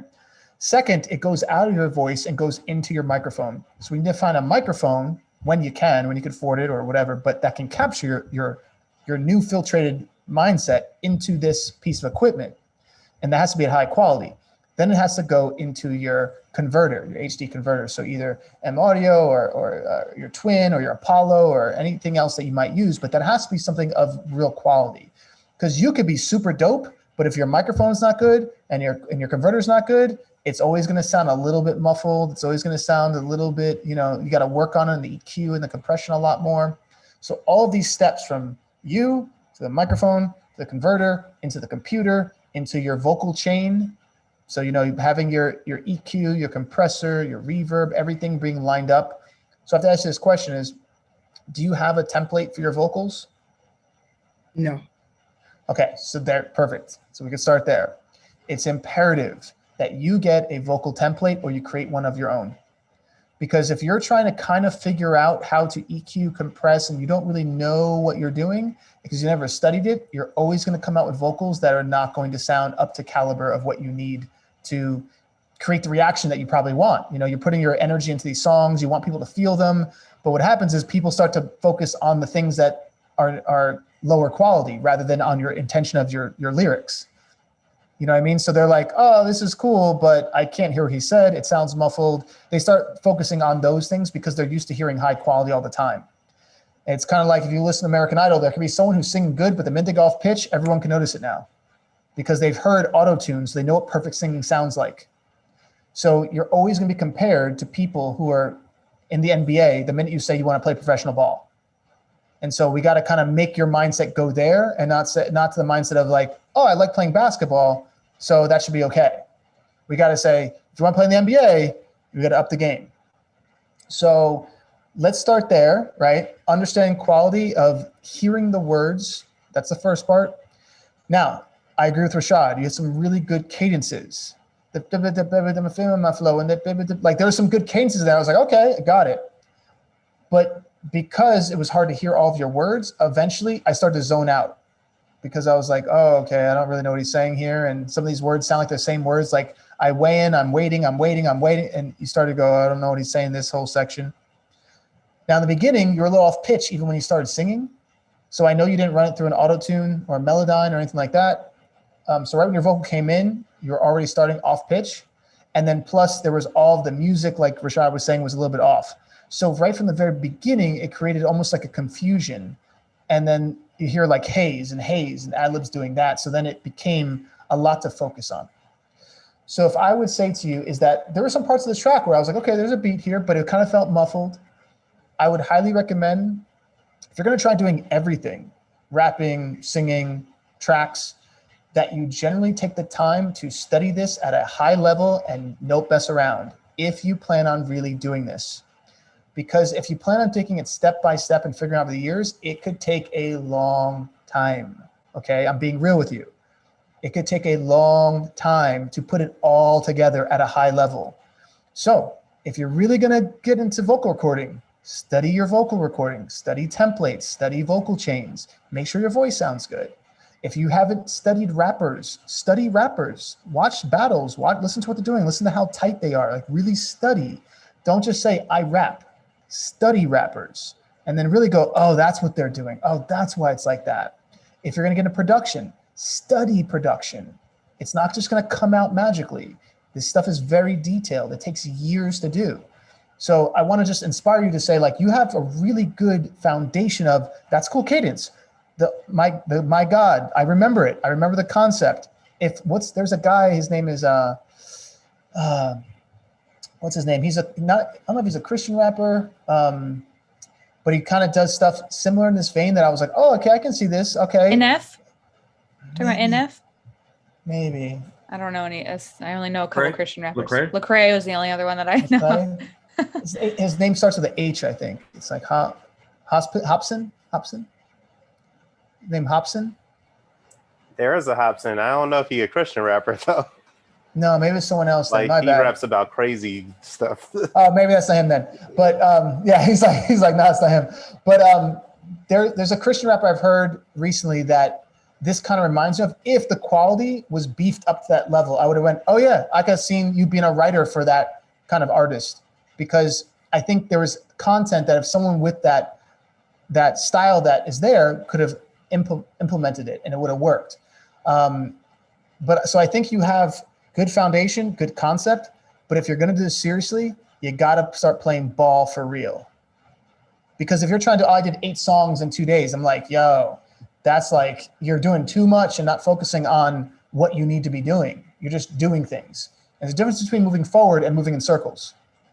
Just because you're doing movement doesn't mean it's forward. So just keep that all in mind.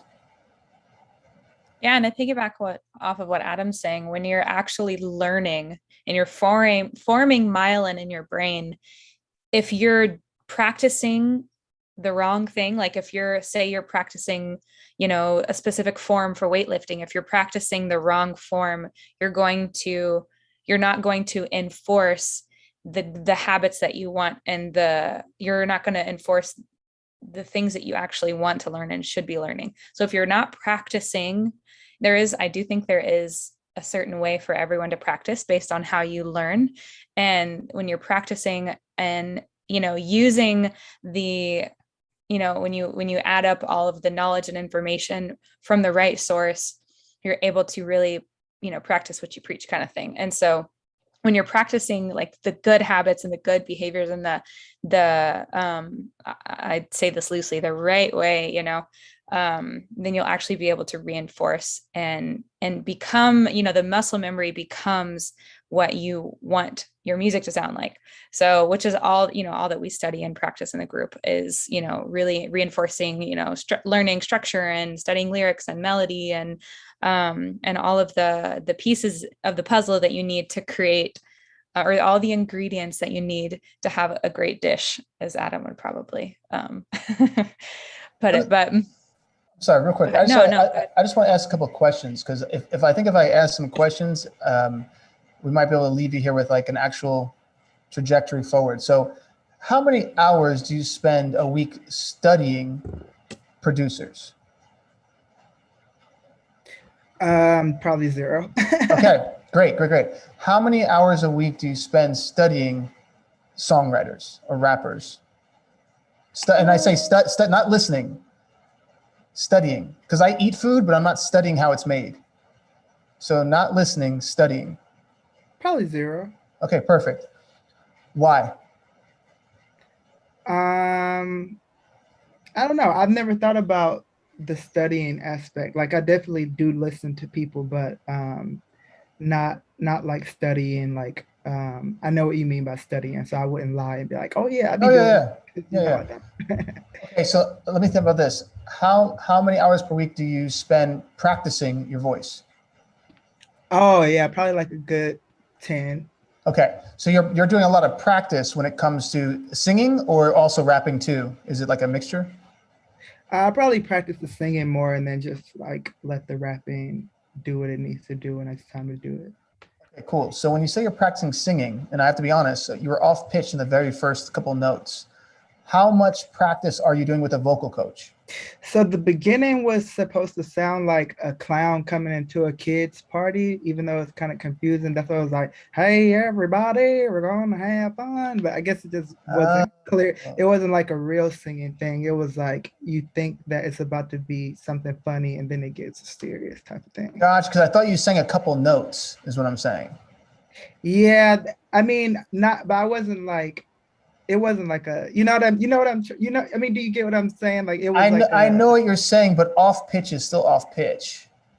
Yeah, I get what you mean. So that's what I'm trying to figure out. Like once you start to sing some notes, it's there's a key that's there. So that's the part that I was trying to understand. Okay, so here's what I'd recommend.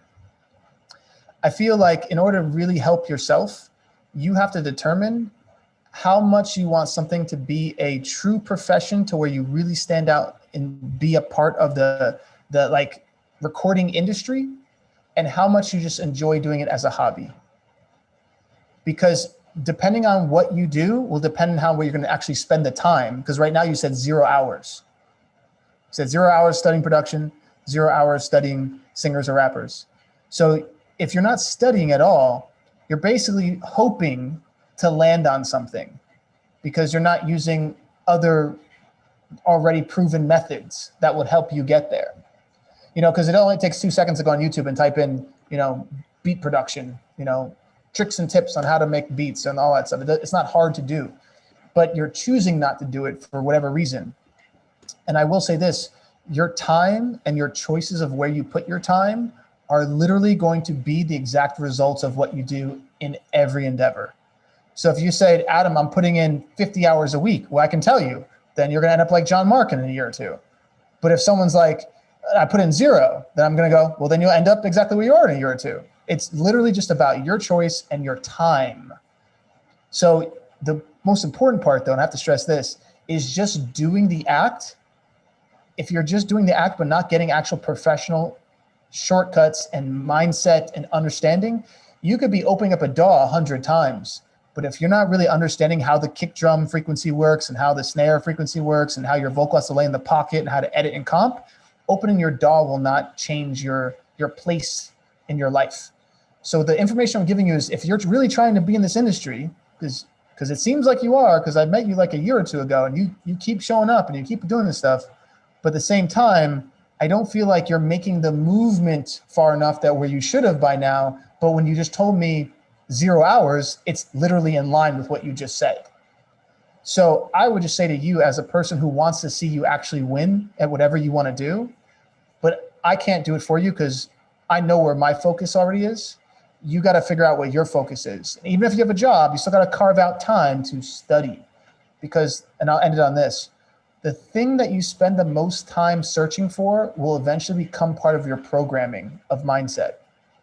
So if I first tomorrow went and started studying medicine, I guarantee when I started talking to people, I'd have understanding of medicine, and I could be like, oh, well, the vitamin B12 shot does this, and but I'd have a more extensive vocabulary because I spent time studying it. You can tell how much someone studied it based on the vocabulary in their musicality, in their production. I can tell by your vocabulary. So that's what I'm saying. Spend the time studying and your vocabulary will change. Thanks, y'all. Yeah, I mean, my main notes were going to be to study more. So yeah, this ended up going there. And then I think like the main thing, which has all been talked about already, was just the intro right out the gate. It was so much information. There was a lot of sounds going on. It was very confusing, and it was immediately pitchy, which if you've, been around long enough with that, which I know you have, you've heard plenty of people say, you only have a few seconds to keep a listener. So if it's immediately, I mean, it's going to get immediately shut off if it's already confusing, there's already too much information, and it's pitchy. And the other thing too, which you kind of touched on a little bit, that was felt was just the lack of confidence in your delivery. And even with the intro, it was kind of there, but not like seemed like the lead part. And then it was like, oh wait, because I was like, is it starting? Is this the first section? And so then when it first came in, I was like, oh wait, that was the intro. And so it was just a lot of that confusion. And then even with your delivery, there was just like some lack of confidence in what you were doing or saying. And that was definitely felt like through your delivery. And same with like kind of, I did appreciate like the cadence that you had like in your hook, or in I guess it was maybe the right before the hook. But it was hard to like catch what you were saying and follow along with your story, because it was just hard. It was just like almost like noise versus like sharing a story. And so as far as like studying goes, I really would encourage you again to kind of dig in, as Adam said, like, and studying, and find your favorite rappers and really dissect what they're doing and how they're doing it. And because the rapper market is like super oversaturated. So for you to stand out as a rapper, you really have to be a master at it. And if that's the lane, like Adam said, pick what you want to do, know your goals, and then be able to, that way which information to study so that you can attain those goals and move towards that direction. Because it's with music, it's easy to get distracted and get pulled in the wrong directions if you don't have your why, if you don't know your why, and you don't know your goals and your short-term and long-term goals and what you want for your career. So I highly encourage you kind of doing some digging deep and carving that out so that you know what you need to learn on and what you need to focus and where you need to study so that you're not wasting your time. And I think that's a big thing, big part about it. So yes. And again, I like Adam said, I commend you for showing up and being present, but key is definitely to know that your time is invested wisely and that you're moving forward. Even if it's small steps, you just always want to be moving. And so that's our goal in the group, is to be able to give you the information that you need to grow and to keep moving forward towards your goals. So thank you for bringing that. Thank you. And then, so next, I had a song before Rashad leaves. I was going to share. And this song, Adam, you've heard this, but I would love like your critique on it. This is written for a brief. This is the one from Costa Rica, but we are going in after the sync camp next week to finish the song. And so I'd love to kind of get notes on like final, like to get, to finish the song and do final revisions and everything. And the end of the song was mostly rushed. Like for the most part, there's obviously some things that I know I already want to change, but would just love some, notes on production and the changes that we made if you could share that.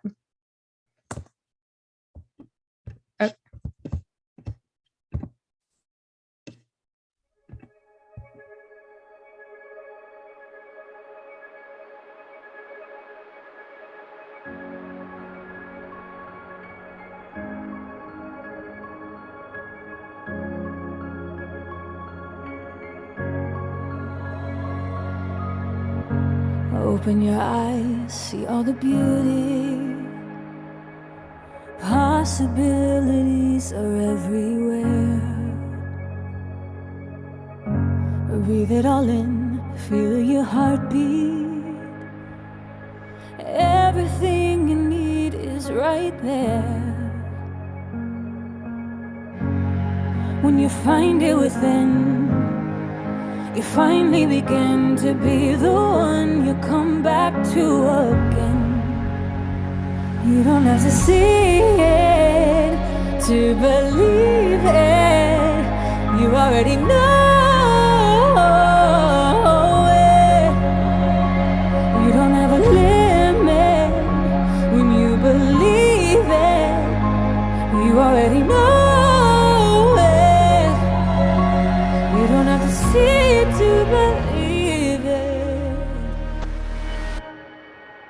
Open your heart, don't overthink it. You tend to lose yourself when you compare. Do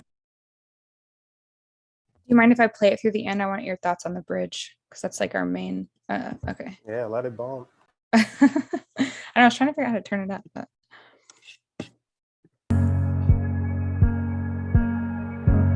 Trusting yourself, your intuition. Everything you need is right there. When you find it within, you finally begin to be the one you come back to again. You don't have to see it to believe it. You already know it. You don't have a limit when you believe it. You already know it. You don't have to see it to believe it.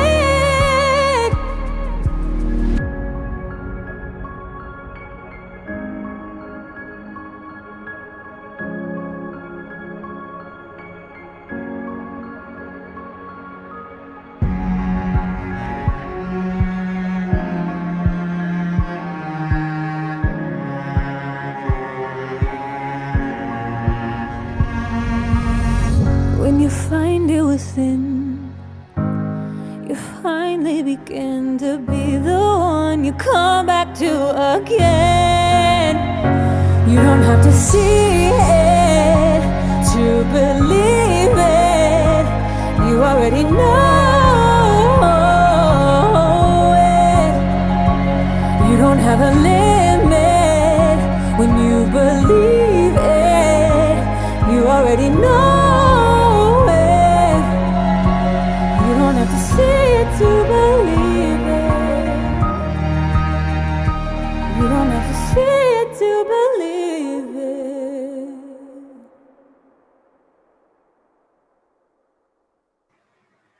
it. Yeah, this was dope. I mean, just all the way around, the lyrical theme is, something that a bunch of clients will need at some point. Sonically, it was dope. The instrumentation, amazing. I would say that maybe some percussive elements could be introduced a bit earlier. And I mean, really, the vocals on point. I don't think I could offer too much more to level it up. I feel like as far as the ceiling goes, y'all got a lot out. Y'all got pretty much everything out of it that you can get. But so I'll just go ahead and defer on this one. Thank you. Beautiful, beautiful. Yeah, there's only a few notes that I would say. I think most of it comes with the transition parts of like little tiny stuff that I would just button tie up. Definitely would kind of maybe add a little percussion in some parts like Rashad said. When you go into the bridge, there's the one thing though. There's two things that I'm not sure if it's just me, but I felt like it was off time when you came into the vocal part after the bridge. And I don't know if that was on purpose to be off time. But do you know what I'm talking about when it goes into the? Yeah, that's the main part that needs to be ironed out because the structure was supposed to be mapped as the original demo, but that's the part that didn't quite get there. So that's the main thing that I want to fix because it needs more space. And the original structure was the bridge was twice as long. And so I kind of think I prefer that, and then having more space to kind of come back in and then build into that last chorus. Yeah, okay, so now that makes sense. So for me, right when you came out to that big high note, which is real pretty, and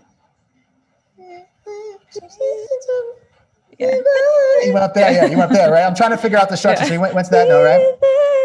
Yeah. Okay, so when you went to that note and it fell into the bridge, even if there was something like of you doing some little nice ad libs with reverb, so it felt like it was in the background, or just something to give me a little ear candy there, I think would have been nice, because I feel like you could have had some space, but just little stuff. It could have been cool oohs, it could be cool pads, just things that would have just getting a little ear candy, and I'd be like, oh, that's really nice. And then when the cello started to build up, I'd want to hear more tension being built, because it kind of felt like it came in and then all of a sudden it just stopped. And I was like, well, where was the build of the tension and release? So I always try to use that method, and hopefully you can run with it earlier, of the rubber band effect, where if you're going to go into that moment where you're going to cut out everything, well, then make me feel it like I was going towards something and I go almost like you're falling off a cliff. And then it's like, oh, it's got to feel that, that feeling to drop it back in to where everyone else can kind of rest in that, right? Then when we go into that final chorus, because I've heard now, the most interesting thing about the chorus is these runs that you're doing. But if you overdo them or don't change them, what it does is just, there's just a lot of the same run happening over and over again each chorus. Yeah. So what I would do is just make sure you're keeping it a little bit unique and different at the end. Yeah. So that way you're not singing everything like a copy and paste, because if it does, then after a while that will get kind of monotonous, especially because the last chorus is usually the big hurrah. And you've already kind of given away these big notes by doing it in the first chorus and the second chorus, right? So those are little things I would do, and possibly add some sort of vocal pad in the background of the last chorus, so that way now we have the most amount of information sonically is in that ending chorus. I feel like the very last line, the second to last line, and this could be me, I felt like that could have been sung better, or if it was the mix, it felt like it fell back a little bit, where everything else was forward, and then all of a sudden you just see it to believe it, and then it was kind of in the back before it came that's the other main part that I want to fix. Okay, perfect. So you heard that too. So other than that, I mean, I think like same thing Rashad said, there's a lot of good lyrical element here is really great. There's some really sweet, pretty things with the pianos, and it seems very washy. And so, you know, I think this is a very dreamy sound to it. I can definitely see this in like a Disney thing. You have to see it to believe it. Like all that stuff is right up the Disney alley, and very, very Pixar cartoon, that kind of thing as well, but also can work in something else, you know, like it works in other things. So I think this is it also can work in a commercial too. It depends on what kind of commercial it is, but I can see it's like an Apple commercial when they're flying through the world that's happened and they have this. Perfect. That was the brief, basically. It was a dreamy tech ad. So I can see that if they had the thing about dreaming big and that kind of thing, depending on what they were editing together, which, like I said, that depends on the edit and director. Yeah. But voice sounds good. Yeah. Okay, my only question, because this was like recorded kind of backwards and we ended up completely changing the production, it drives me crazy, but I don't know if it's obvious to anyone else because John told me he didn't notice it.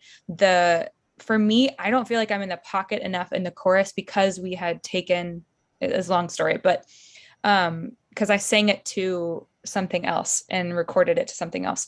So I don't know if anyone else feels that disconnect. I didn't hear that. Okay, cool. I didn't it drives me crazy. I didn't hear you. I don't know the previous pocket, so I didn't hear it. Rashad, did you hear anything off in the pocket feeling in the chorus? No, everything felt pretty much in line to me. Okay. Yeah. Okay, cool. Yeah. Actually, before Rashad goes, if you have 2 minutes, 2 more minutes. Absolutely.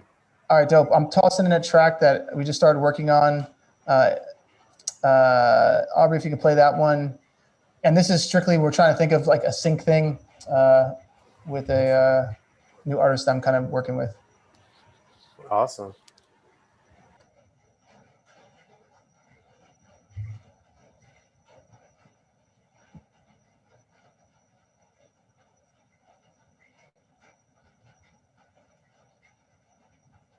Let me get the lyrics real quick. Cool. Oh, I've been grinding hard. Is that the chorus? Yeah. Okay, cool. I was just gonna say real quick, shout out to Joseph. I see I got a fellow Virginian up in here. Nice. All right, cool. Let's go.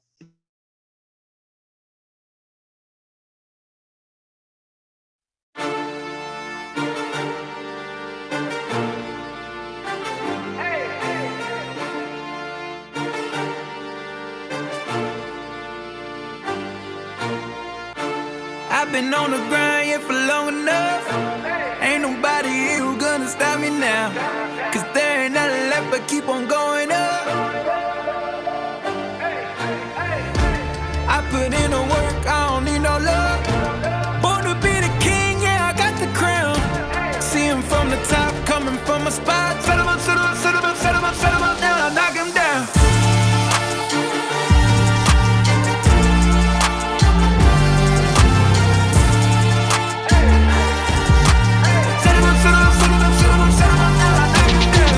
Get up, sit up, you ain't got long. I can see you looking so gone. Tap out, stay down, tryna act strong. Don't cry to me, go and call your damn mom.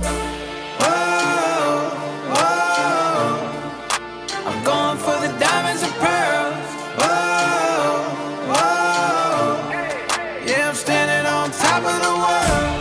I've been on the grind here for long enough. Ain't nobody here who gonna stop me now. Cause there ain't nothing left but keep on going up. I put in the work, I don't need no love. Born to be the king, yeah, I got the crown. See him from the top, coming from a spot. Set him up, set him up, set him up, set him up, set him up, now I knock him down.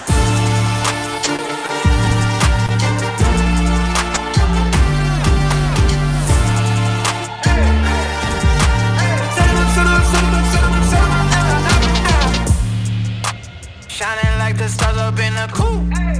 Cut the top up, now the car ain't got no roof. Feel like Superman, my life is bulletproof. Turn the haters down and put them all on mute. Whoa, whoa, I'm going for the diamonds and pearls.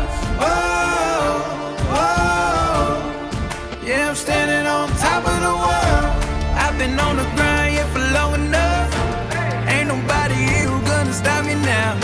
Cause there ain't nothing left but keep on going up. I put in the work, I don't need no love. Born to be the king, yeah, I got the crown. See him from the top, coming from a spot. Set him up, set him up, set him up, set him up, set him up, now I knock him down.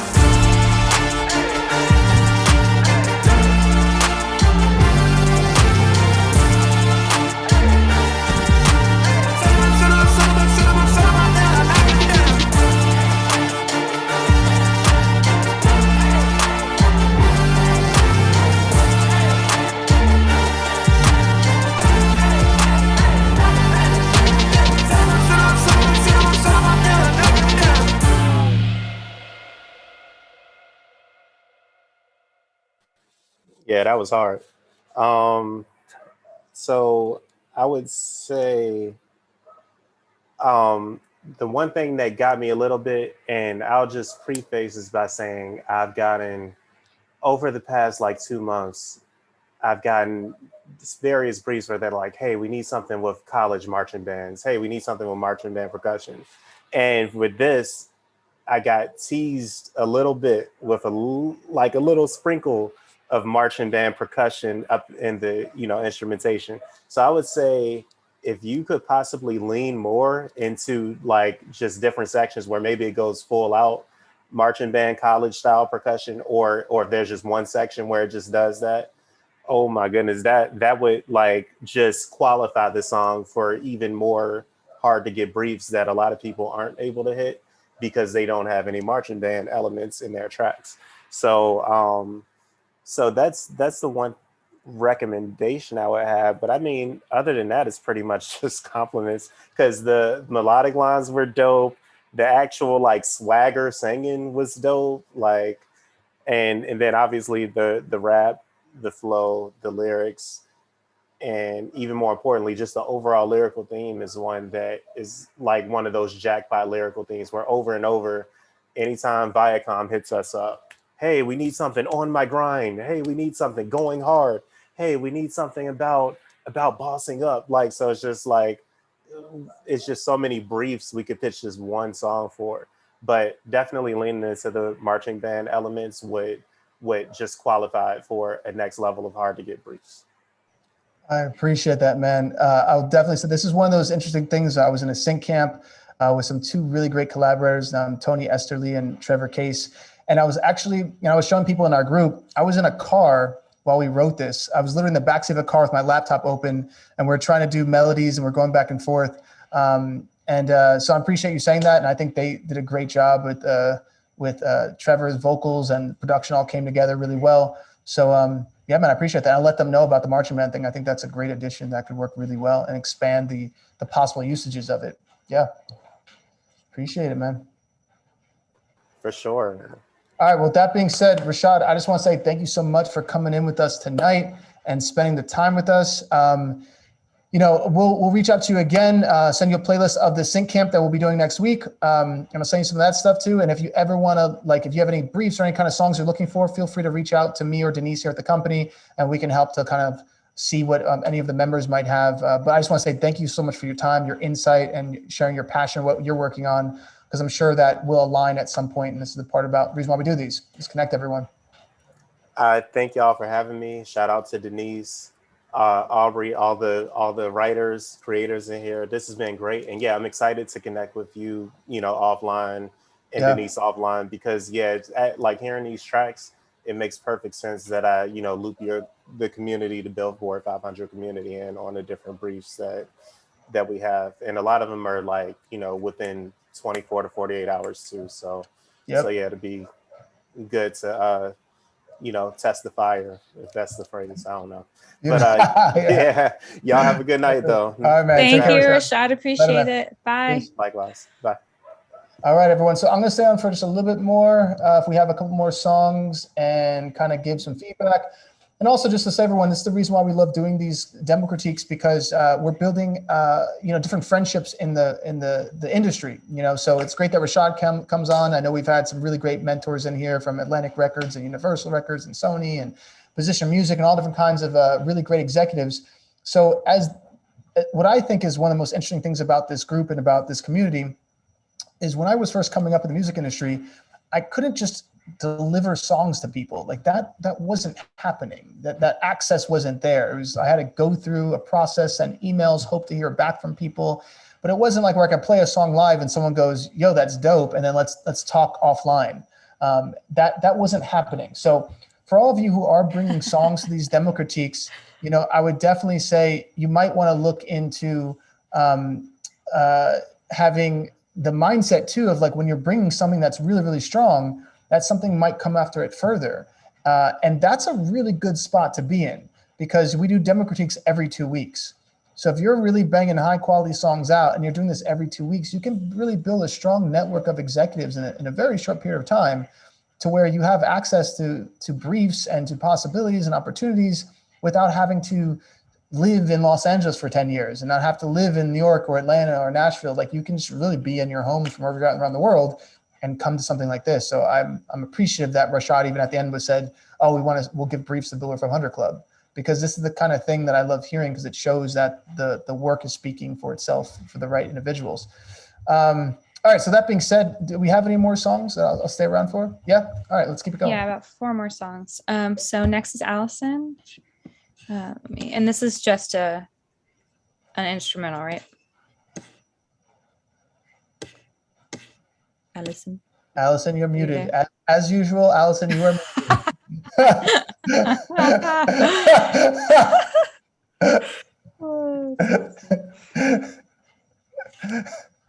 I'm gonna start. Allison, you're still muted.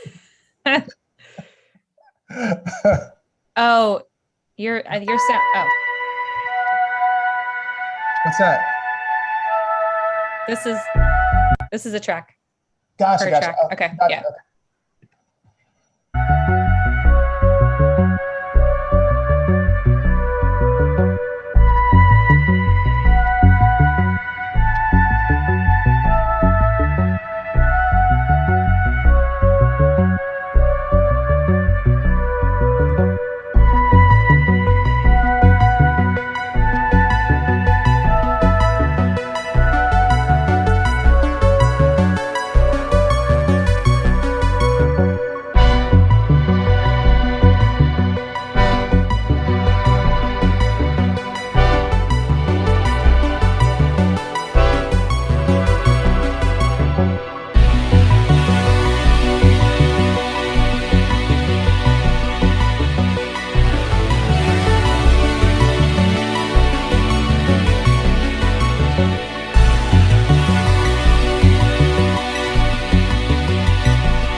All right.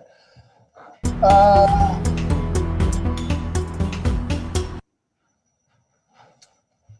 all right. I would say that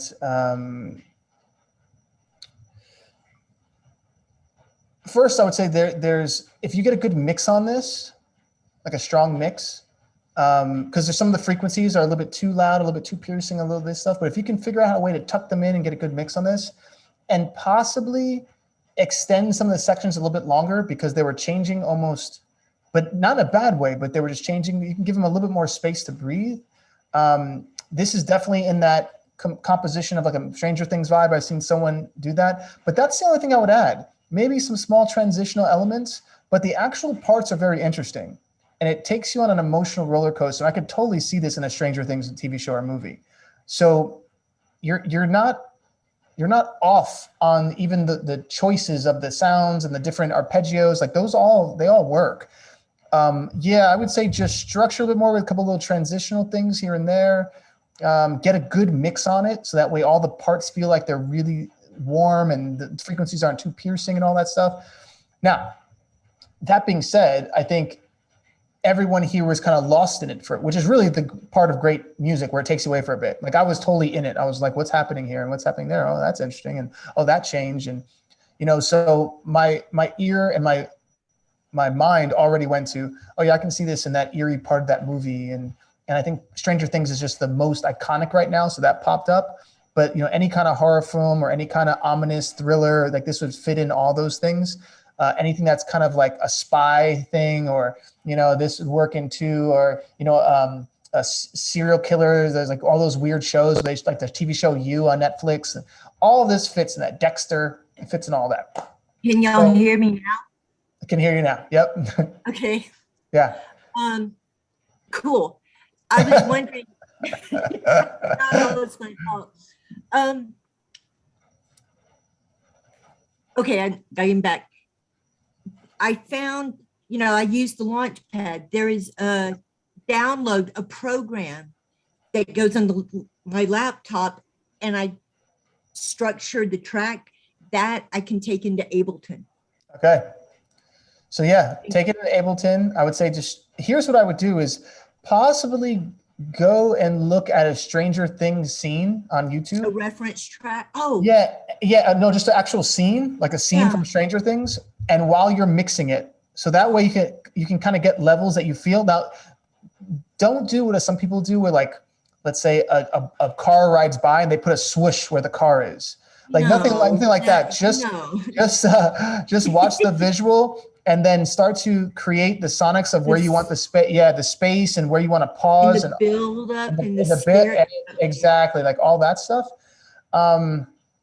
But as far as the idea and the concept, I think you have 80% of what I would hear if someone submitted, we're looking, and what it would look like on a brief, it would say, looking for a 2-minute long composition to be on the scene where our lead character discovers that there is an aliens in his basement, and he found pods and he's not sure what's going on.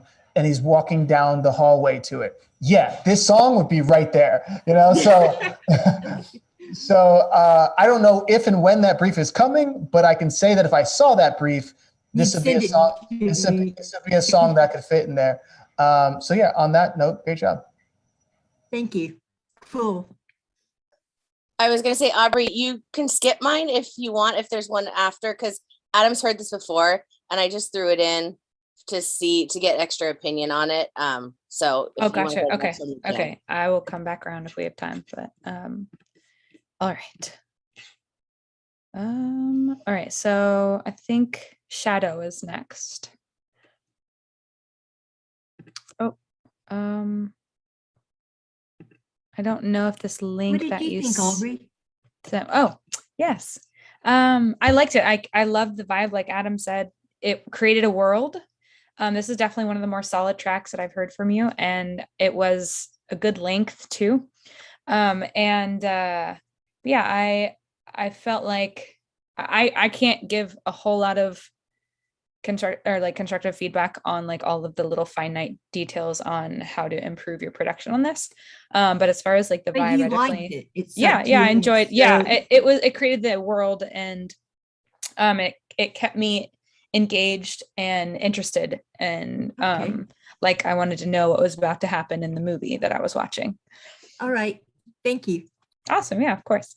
Okay, so let me see. Shadow, I don't know if this link that you sent me is going to work because it has like words and things in it, and it doesn't look like a typical SoundCloud link. So I don't know if you have a new link you can drop in the chat. Let's see. I don't think this one will work. Yeah. Okay, so then the next person we have is just for Shadow to know, Shadow, we can't hear you if you're speaking. And okay. Yeah. But so you said that the link isn't working, Aubrey? Yeah, the link that I have isn't working. So if I'm gonna move on to Buddy. Are you still here? Yeah. Buddy, are you able to come back? And then if you could put your link in the chat, Shadow, we'll listen to yours after that. All I have is what's on my website. That's all I got. Oh, I see. Okay, let's see if this one works too. It says we couldn't find the page.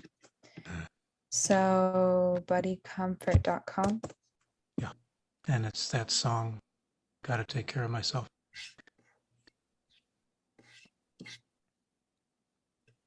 Okay. So we don't have the lyrics for this one then?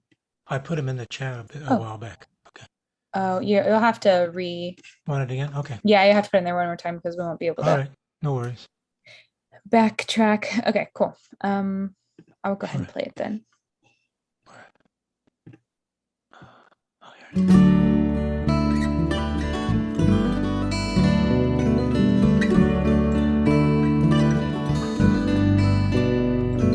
Some folks say if you love yourself, it's a selfish thing to do.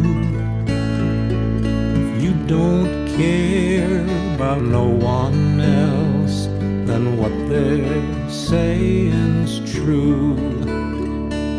Some folks say if you love yourself, it's a natural thing to do. Respect, forgive, know yourself, and what they're saying's true. Gotta take care of myself. If I don't, nobody else will. Simply to love and honor my own life. Gotta take care of myself. Sometimes you can give too much, leave yourself behind. Find yourself. All right, that was through the chorus, right? Yeah, okay. So I think when it first came in, there was a lot of percussion happening in the syncopations of the actual parts of the guitar, bass, and because there's like, I don't know if it was two guitars, there was one playing like a leadish, not lead, but more of arpeggiated kind of plucking thing. There was one playing chords, and then there was a bass line, and they're all moving at the same time, and they're all doing different things. So what it did was kind of create a sort of clash in the mind while I was trying to focus on what was the lead melody in that section. So like right when it all came in, it's important for everyone to know this. When you intro a song, there should only be one melodic part because if there's four instruments at the same time, your ear is actually trying to decipher what each one is doing so it can hold on to something that it can say, that's where the key is, that's what the tempo is. They're trying to get a lot of information in a short period of time. So if you came in and have a lead instrument, if it's the arpeggiated part and it's more of like a strum thing, and the bass was more going with the groove rather than playing all these bass notes, I think it'd be easier to find the melody instead of searching for it. But the recording of this, the tone of all the instruments sounds really good. So most likely you record this at a real studio because you could hear the clarity of the tone of all the instruments. And they were mic'd up well, they've been compressed well, they've been EQ'd very well. So all that stuff felt really robust. Even your vocal felt really present and very put into the track well. Now the content of this, I've got to take care of myself because nobody else will. I think a lot of people can relate to that. I just felt like you were repeating certain things, like if you love yourself, and you said know yourself and myself. There's a lot of self. I've heard the word self probably like 8 times before we even got into like the verse or something around there. So at least the feeling of that, was very catered towards that. So what I was kind of hearing was the lack of adding additional ways of saying something. Even though I heard it the first time, I was like, oh, I agree with that. And then when it came around again, I was like, I felt we could have said that in another way so that we had more expansion on the idea or the concept. I feel like it was very one of those songs that you would hear from a singer-songwriter, so this is true to that era as well. This is a very, contemplative song that you could hear someone singing that even like my mom would have played me growing up and be like, you should listen to this song, right? Like the voice was soothing, the musicality is very soothing. All those things were good.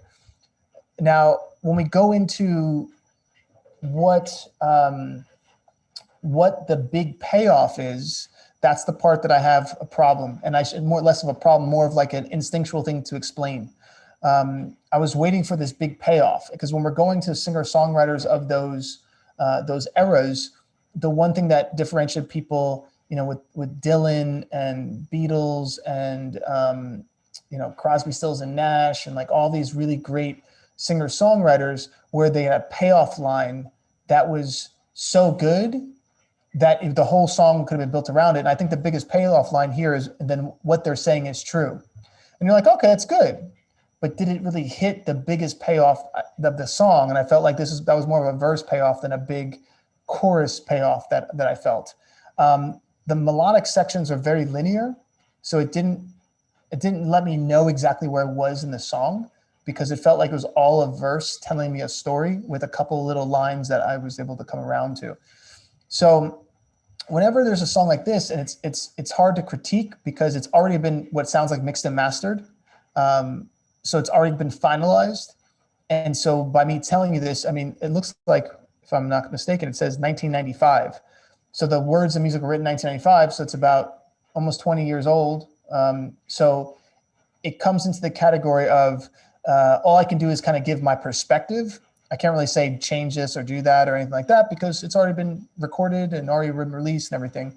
But my perspective would just say, if you're still writing songs and this is something that you're still taking true to your art, I would just say, look at the things I mentioned about the word self a couple of times, how to say things in unique ways, have a massive payoff that when people hear it, that they actually go, oh, at the end of your chorus each time, especially in singer-songwriter world, because you can't really rely on production slickness and tricks.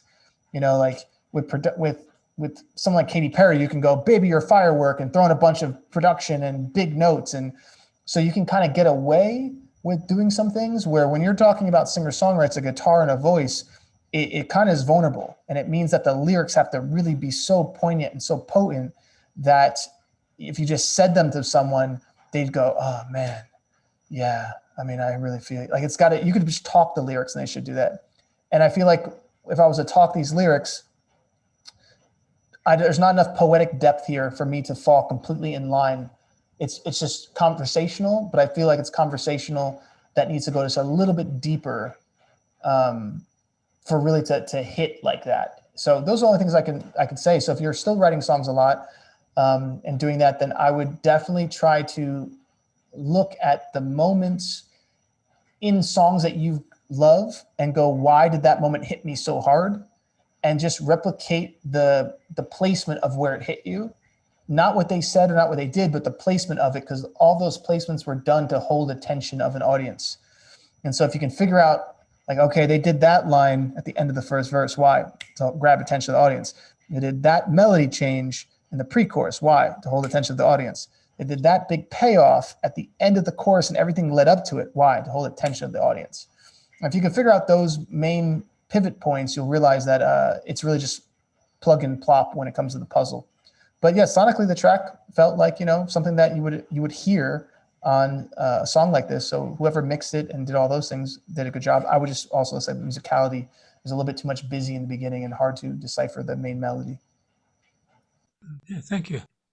Awesome. Yeah. So Adam actually played a reference song last demo critique that I feel like would be really helpful here. It's a Chris Stapleton song, and it's not super poetically deep like maybe Bob Dylan writes, but the way that he tells the story is very conversational, but he has a really great way that he builds the story and takes you along on this journey, and then kind of has this payoff at the end of the song.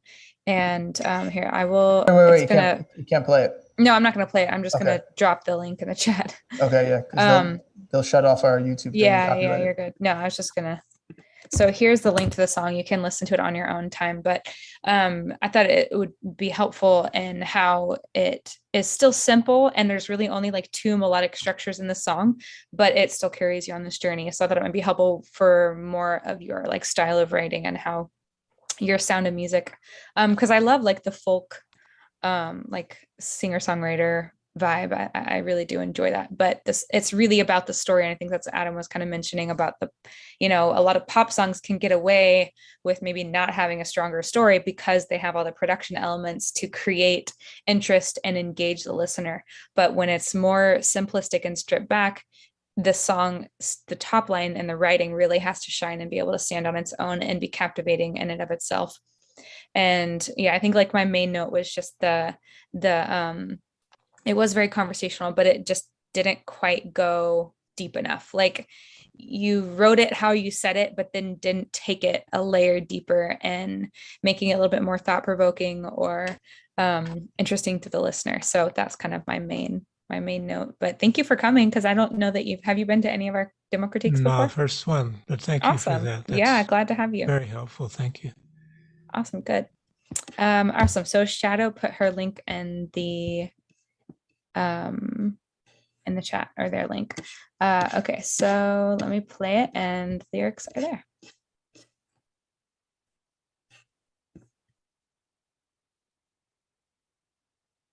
I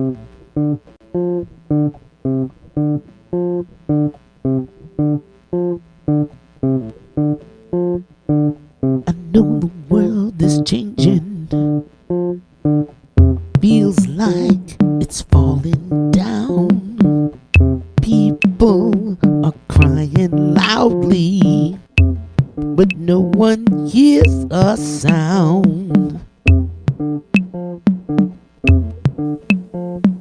I see sunlight at the end of the street, shining brightly, making my heart beat.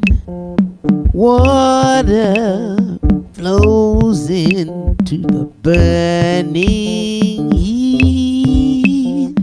I see sunlight at the end of the street.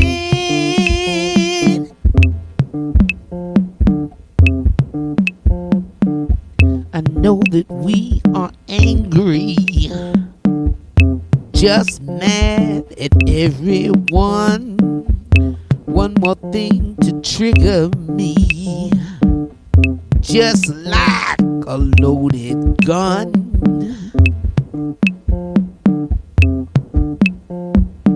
I see sunlight at. All right. Oh wait, can you hear me, Shadow? Yeah, can you hear me? I can hear you. Okay. Great. So on a song like this, let me know what you're looking to do with it so I can help to give a critique. Like, what is your intention for it? Well, I've already released it. You've released it. Yeah. Okay. Why? Because I liked the way that it sounded and I wanted to share it. And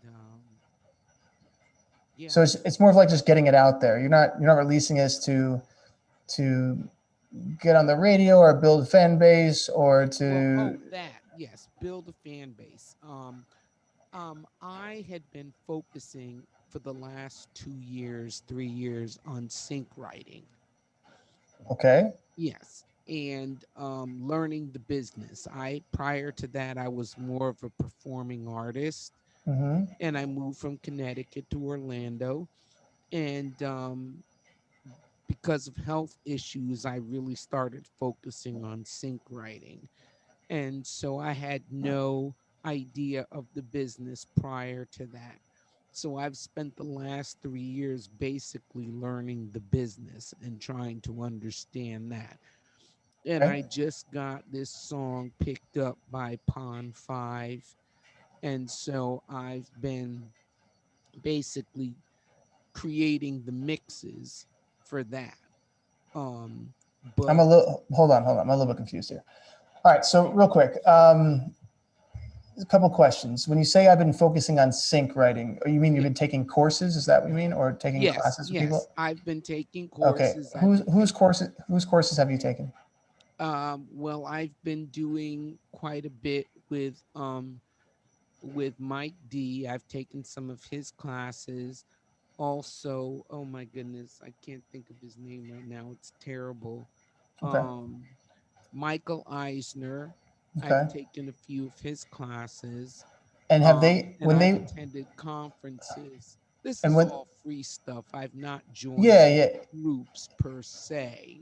Gotcha. So you're taking free like seminars, but not taking the actual full course. Is that what you're saying? Right. But gotcha. To 2 groups where like, I have Facebook groups. Extended. No, these are extended courses. One is Riff to Radio specifically for guitar performers who are interested in taking their songwriting as guitars to the next level in terms Gotcha. And are you a guitar player? Yes. Okay. I'm a singing guitarist. Gotcha. Okay. So when you, I guess, submit songs, are they usually at this kind of level that you show to the people in these other groups, these people that you've been hiring or paying to be in these groups? Yeah. Okay. So what is the feedback that they've given you? Well, for one, I'm not very good yet at mixing and mastering. Okay. And so I've also am part of a music production group. You're part of a music production group. Okay. So here's where I'm going to try and help, and I'm going to try and help the best that I can. Some things aren't adding up to me, and so I'm going to voice that, and then you can take with that however it can help you. So let me ask you this question. Do you feel like this was on time? There was a little issue with the I'm talking about the vocal. Was it on time with the track? I think it was on time with the track, but what I think happened was the oh my goodness, oh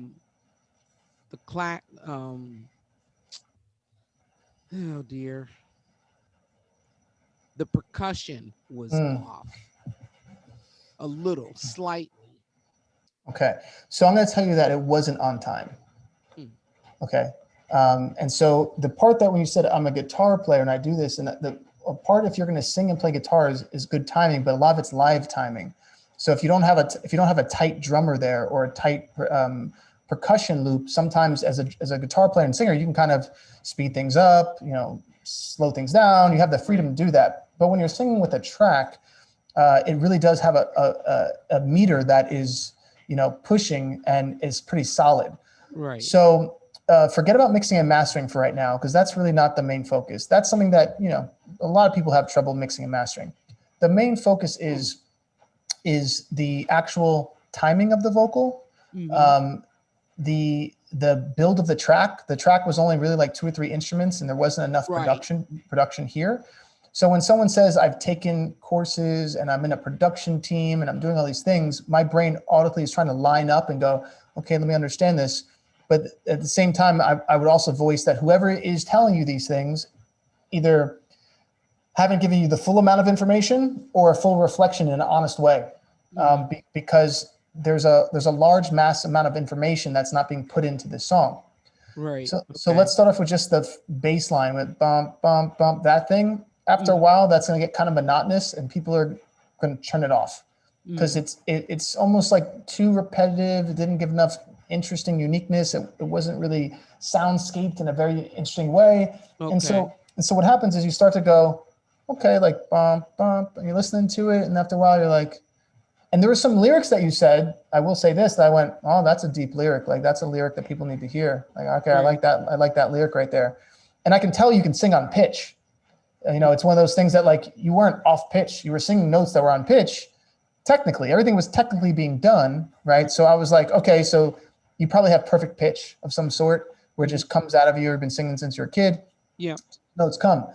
But at the same time, there's parts where I was like, I don't feel like you're fully singing. It was more like a talking singing here. And then, so it was in between a push and pull of energy in the middle, right? Right. Then when we were going to different elements for me to know where there'd be the chorus or the pre-chorus, there was no real transitional elements in the music to allow me to know. And so one of the key things when people write and produce for sync is understanding how the editors edit to the film. Right. So I wanted, for anyone else here who's new to this as well, one of the biggest things is knowing how to signify going from the intro to the verse. And then from the verse into the pre-chorus, and the pre-chorus into the chorus into the second verse. In between these little sections are little 1 or 2 bar increments that a sound or some connecting device needs to happen there. So that way the editor, when the editor is looking at the screen, knows when to put this picture and then knows when to put that picture. And they actually line it up to the kick drums and to the waveforms. Right. Okay. So if you were to look at this song, the waveform would look pretty linear. But on 99.9% of the songs that do well in sync, you're going to see that the verse will be like this. And then the pre-chorus, so the verse will look like this. The pre-chorus will look like this. The chorus will look like this. So it'll be like verse, pre-chorus, chorus. And what they'll do is they'll look at the waveforms and they'll go, okay, I know that's the chorus. So I'm gonna put all the pictures on the chorus right here. I know. So that's how they're editing things. Right. Okay. So I would say there's some cool lyrics here. If you use this as an idea to show someone like, here's the idea I'm working on, let's build this into something, I could see it being used for. But to say that something is released into the public goes into a part of always me asking people, are you releasing things because you're just like, I just want to get art out there? Or are you releasing things to find revenue back and reflection from your art? Because those are 2 different things, you know? Like I can go and play guitar in the corner, but if I don't play it really well, I'm probably not going to get paid to play in the corner. You know, so we're in a world right now where anyone can release anything, which is technically, you know, fair game. But if inside you're like, Adam, I'm trying to make money doing this. Right. Well, then I have to give you the real talk and say, okay, here's what I'd focus on doing then if you're trying to make money doing this, because it's different from just doing something than putting it out. That's all. So why do you, for instance, like here's a good question is, are you doing this with the underlying factor of wanting to make a living doing this? Or are you doing this just catharticism? No, absolutely not. I've worked as an artist for many years and have made relatively okay money, and at times good money doing it, with a focus on performing and doing community work with other artists. And like I said, when I moved to Orlando, my focus had to switch. And I always knew that sync writing was going to be the long-term way for me to make money because of the residual income. So that's been my focus. But I also came to the realization that I do want to stay relevant, and I do want to continue to release music and continue to develop, build my fan base. And it's been, again, almost 3 years since I've really made an investment on a consistent basis of, building my fan base or having any kind of real relationship with the fans that I have. And So when you say, just out of curiosity, because it's the first time we're meeting. So when you say fan base, like, are we talking, give me an actual number of how many people are fans? Well, I probably have between Twitter, Number One Music, Facebook, and my Reverb Nation, probably a little over 3,000. Okay, so let's take this. Oh, and YouTube, yeah. Okay, so let's take this in a different direction, because I see what you're saying.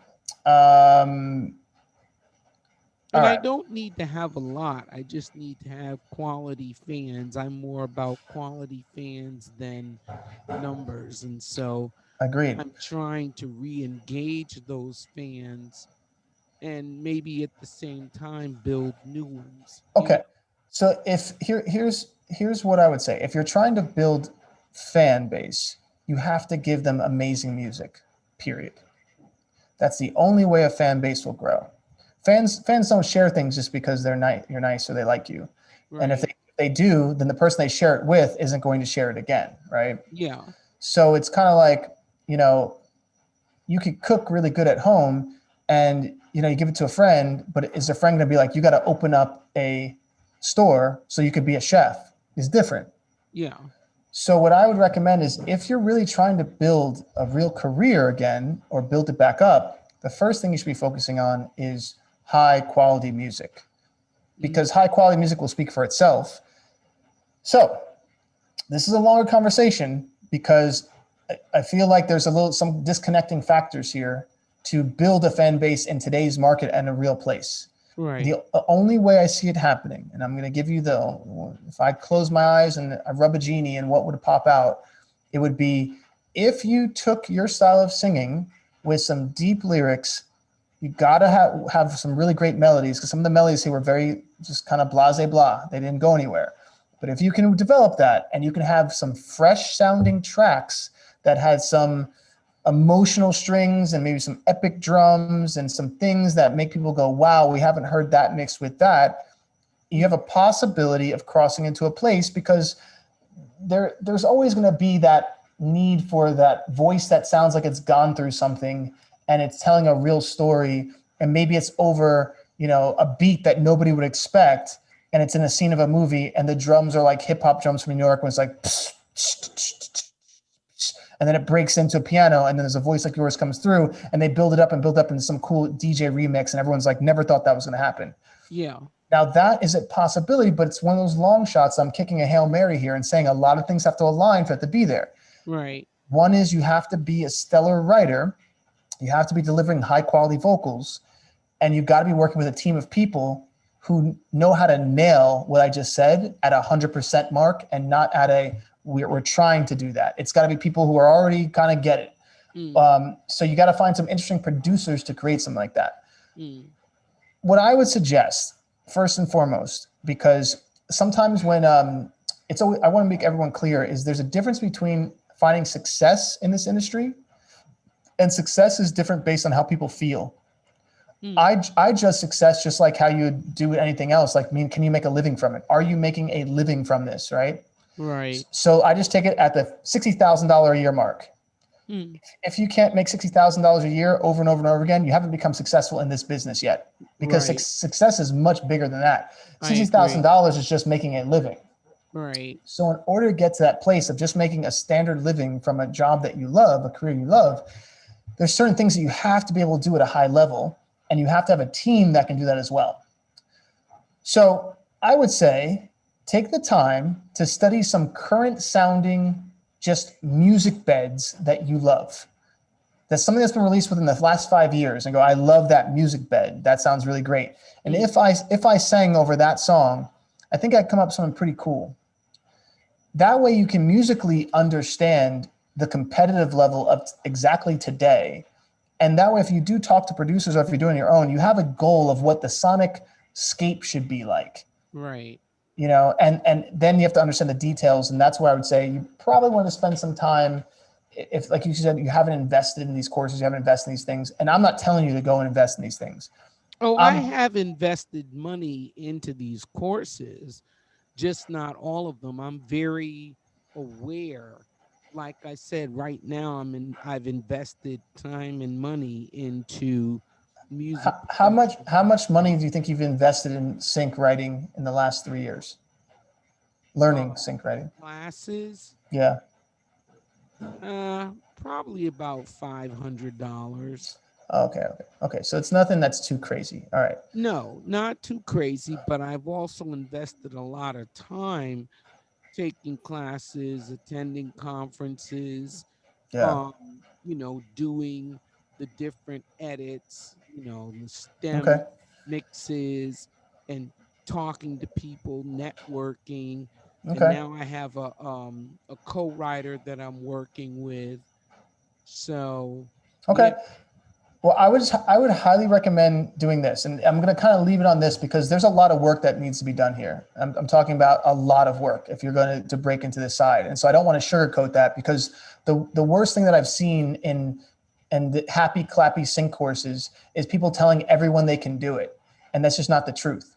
Right. And so what happens is, unfortunately, people then invest time, they invest money, and because they don't understand how competitive this business is, especially in the sync world, they take 3-5 years, they're doing this stuff and they're hoping someone will turn out, and even if they get one placement, they'll be happy. But the reality is that it's going to be a lot longer than they think because they're not getting the real information. So here's what I'm going to suggest. Yeah, a lot of this sync nonsense out there is all scammy. They'll take in anyone. It's just like everyone can do it and blah, blah, blah. And I'm one of the top sync writers and producers in the world. I'm letting you know it's not like this. So when they say this stuff, I'm like, it's not how it works. So here's what I'm going to recommend. I would say take 5 songs that you go, if I sang that and I can sing that right now, not if I was to try it, if my voice is one, like if I sang that song right there, and it's already a song that's out and successful, I could see if my voice would sound good on that or the lyrical content would sound good. Study the production, really break it down. What is each section creating in me? How many tracks are being used in each section? What's the lyrical content about? And really try to decipher this stuff to a level to where it's kind of like you're mastering what everyone did, right? Before you spend any more money, just start to get the insight of what's happening in these songs, why they're at such a high level, and really go through your catalog and be honest with yourself. Like, okay, where do I feel like I need work on? Is it the production? Is it the lyric and melody? Is it the like you said, the mix or whatever? And then start to work by researching these things and finding people who are high level at this, who are going to teach specifically one thing at a time. Because I don't think you're going to hop into production tomorrow. So I wouldn't send you down that path. If anything, I would say you can get some songs from royalty-free things online, learn to write songs to that, but you're going to need to find producers who can get your voice to sound really competitive, and you're going to need someone to make tracks that sound really unique and inspiring. Those are 2 things you've got to do. So either you're going to do it from home when you're cutting your vocals, or you're going to find someone else to cut it, which means you're going to spend money. And I'm all about not spending money. I'm all about learning how to do it on your own. But I think you need to get some people around you who are going to be really honest with you.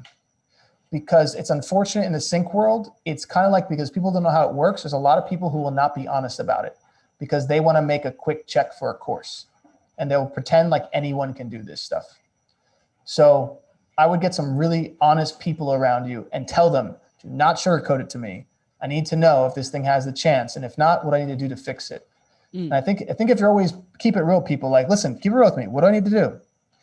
That will pull out the person to kind of say, Okay, fair enough. Here's what I would do. Because if not, I'm letting you know these people will sit behind those doors and be behind the glass window and will tell you things because they're just trying to make their bills, because most of them are not actually high level in this thing. They used to be. Some of them do it a little bit, but they sell everyone else on the idea of it, and they make more money off the idea than they actually do from their songs. Cool? Well, thank you. I really do appreciate that. You're very welcome, Shadow. Thank you so much, Very welcome. Adam. You're welcome. All right. Is there any more songs, Aubrey? There's only one more. Cool. I'll stay for that. All right. Awesome. Joseph's next, and he already put his lyrics in the chat, so I will play your song. Okay.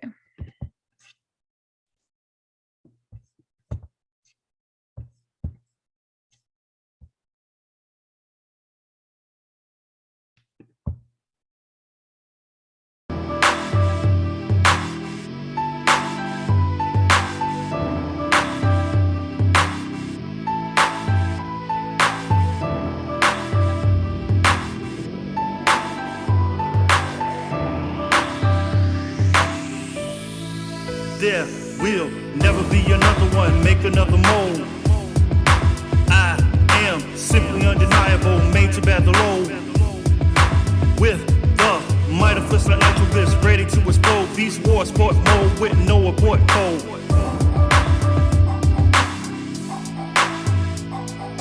Tactical and tactic impacts like whiplash.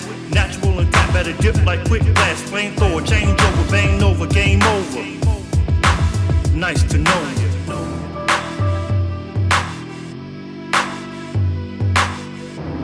And you can't take your eyes off me. Can't nobody stop me. No, no, no, no, no, no, no, no. Can't nobody stop me.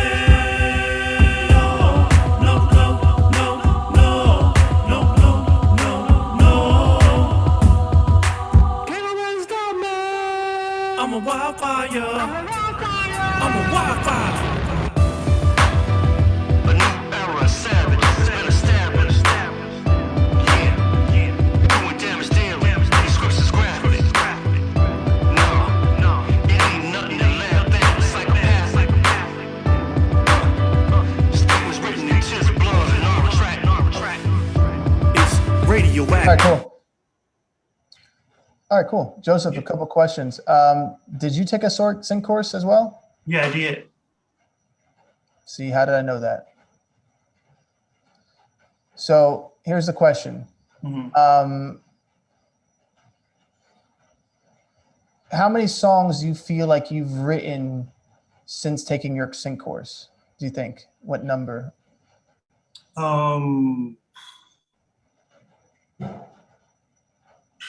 30, 40 songs. 30, 40 songs. All right, so that's a lot of work and a lot of time there. Yeah. You're putting in the time. Okay. Did you also produce this track? No, I didn't. One of my course mates produced it. This is why I need to help people. All right. Are you looking to do this for like a serious career, or are you just looking to do this for fun and get some placements? No, seriously. Okay. All right. All right, here we go. So let's break down the track. Right now, the track doesn't have enough changes to bring it to a level of anything epic. It kind of sounds very monotonous. It starts off with a lot of instruments at the same time. You don't really know the meter yet. It kind of just comes in as right out of the gate. And then it stays, like I said, kind of monotonous to the all. So once again, same thing I was telling someone before, I think it was Shadow, where the editors are looking for spaces to cut. So they're looking at waveforms. Literally your actual waveform of your track, they're looking at it and going, okay, there's the verse, there's a pre-chorus, there's a chorus. In this case section, it would be really hard to figure out what part is what. And more importantly, when it goes to the chorus, it's almost like the chorus goes to a whole separate key. It almost like it just changes completely from the other song that was being kind of started. The vocal production needs a lot of work. So what I would say is take a vocal production course if you have not done that yet. There was one part when you have like, it's in the second verse where the vocal had a cool effect on it. And I was like, oh, that sounds cool there. But for the most part, the rest of the vocals just needed more treatment, just a little bit more love on the compression, the EQ, the delay throws, little delay throws that would have helped it to fill in the space and the gaps, doubles, ad libs, like all that stuff felt like it was lacking a bit of the information to really drive the song home, because it's supposed to be an anthemic song, Now the title says Wildfire, but it doesn't really set up anything about fire, really. It's like, let me first read these lyrics. There'll never be another one, make another mold. I am simply undeniable, made to bear the load. With a might of fist like nitrogliss, beast war or sport mode with no abort code. Tactical attack, impact like whiplash, natural, in fact, better dip like quick fast, flamethrower, changeover, bang nova, game over, nice to know you. I have nothing to sing about wildfire. There's nothing about like spreading like a wildfire or all these things. Like nothing's really set up like I'm burning things down. There's nothing of a thought of me implicating that we're going to get to something when it comes to anything about wildfire or being like that, like blazing my own trail, burning through the streets. There's no visual anticipation of what's to come. Also, it just seems like they're throwing out one-liners. Like you're just like, here's a line, and then there's a line, and there's a line. But there's no actual pictures for me to be falling into your storyline, which is going to work against you if you're trying to write for major projects. Because what happens is, and this is really unfortunate, and I'm being honest about to everyone, I've probably heard about 100 artists come out of sync courses, and not one of them, unfortunately, has been told how to really write songs for sync in a big level, at a high level. What they're most likely told is like very fundamental things, and then kind of said like, now go out into the world and it's going to work. And I'm letting you know, I've been doing this for a long time. It doesn't work like that. There's just people pretending like it does. So what I'm going to tell you is like, here's the reality of this thing. If you want to do this at a serious level, it's imperative that not only are you able to deliver a song that's at the highest quality, meaning you should be able to put this song on, and when I play someone like Easy McCoy, who is a top sync artist, or any of those guys, it sounds one for one. Production, your vocal, the concept, and that you're bringing a concept. Actually, me and Easy McCoy have a song called Wildfire. So like you're bringing a concept that is truly unique to the marketplace, and you're like, okay, this is so unique because when I hit it, people are going to be like, yo, what's that? And everything has to be supportive of that in the verse, the pre-chorus. It can't just be liners. The next thing I would say is it needs to create something that's epic. When it goes to that singing part, like it just went to a place where I was like, what's happening here? And like I said, like the vocal didn't sound like it was really captured the way you probably could have. Some of the harmonies didn't feel so tight. It felt like it went from being like a rap song to now this other kind of song, and didn't really support the whole idea of wildfire. Now, if wildfire is the idea, then we need to hit it hard in the track, and everything you got to be doing has to be like, I'm blazing through da da da da, I'm da da da da da da. It's got to be like, it's got to feel like wildfire, like I'm burning through the buildings. No one can stop me now. It's like I'm like King Kong, I'm ripping through da da da, I'm tornado da, wildfire. If you're gonna have a title like that's like that, everything has to support it, from the production, from the attack in your voice, all these things. So right now is like you have pieces that I can see someone like kind of like told you, like write things that are clever and write things that are universal, and then have a track that has like a good beat to it. And all these things are being put together, but no one's telling you, yo, you gotta outbeat the people who are here. And then saying, we have to hold you to that accountability level just so that we can help you so that way you can make a living. Because the one thing that is just being honest about this is that an only way to be successful in sync is you have to have representation. So I gotta be very clear about that. You have to have a team of people, not the team who taught you. You have to have a team of people, like an actual reputable sync agency, that is signing every single song that you touch because they're so good, or at least they want to sign every song that you touch. Because you can't be in the meetings with Netflix. You're not going to be at the meetings with the directors. You know, maybe you'll have some friends who are directors over the years and stuff. But I mean, like if you're all the time, you're not going to have all the advertising agencies calling you up. It doesn't happen. You're going to have a publisher or an admin company, a sync agent, or a sync agency. So those people have to love your music so much that it's not competing with their other artists. Like what Rashad said, you actually fill a gap. And when you go into the hip hop space, there's a ton of people who have just been dropped from record labels who are now all going to sync because COVID hit. So they didn't recoup their money on their advance on their record label. The label's like, we already did one album, it didn't work out. And all those artists are realizing you can make more money in sync and they can all record from home. So you got to be able to put on them and be like, I'm 1 for 1 as good as all of them, which means vocal production, the lyrical content, the concept content, the track, and you got to have a team of people who work at a company who love your music because you're nailing all those things I just talked about. So let me ask you this question. When you've heard other rappers in the sync world, who are people that you've looked at and been like, all right, like I see what they're doing and it's working. So let me take a little bit of what they're doing, make my own way, but I see it's working for them. Like who do you study in that world?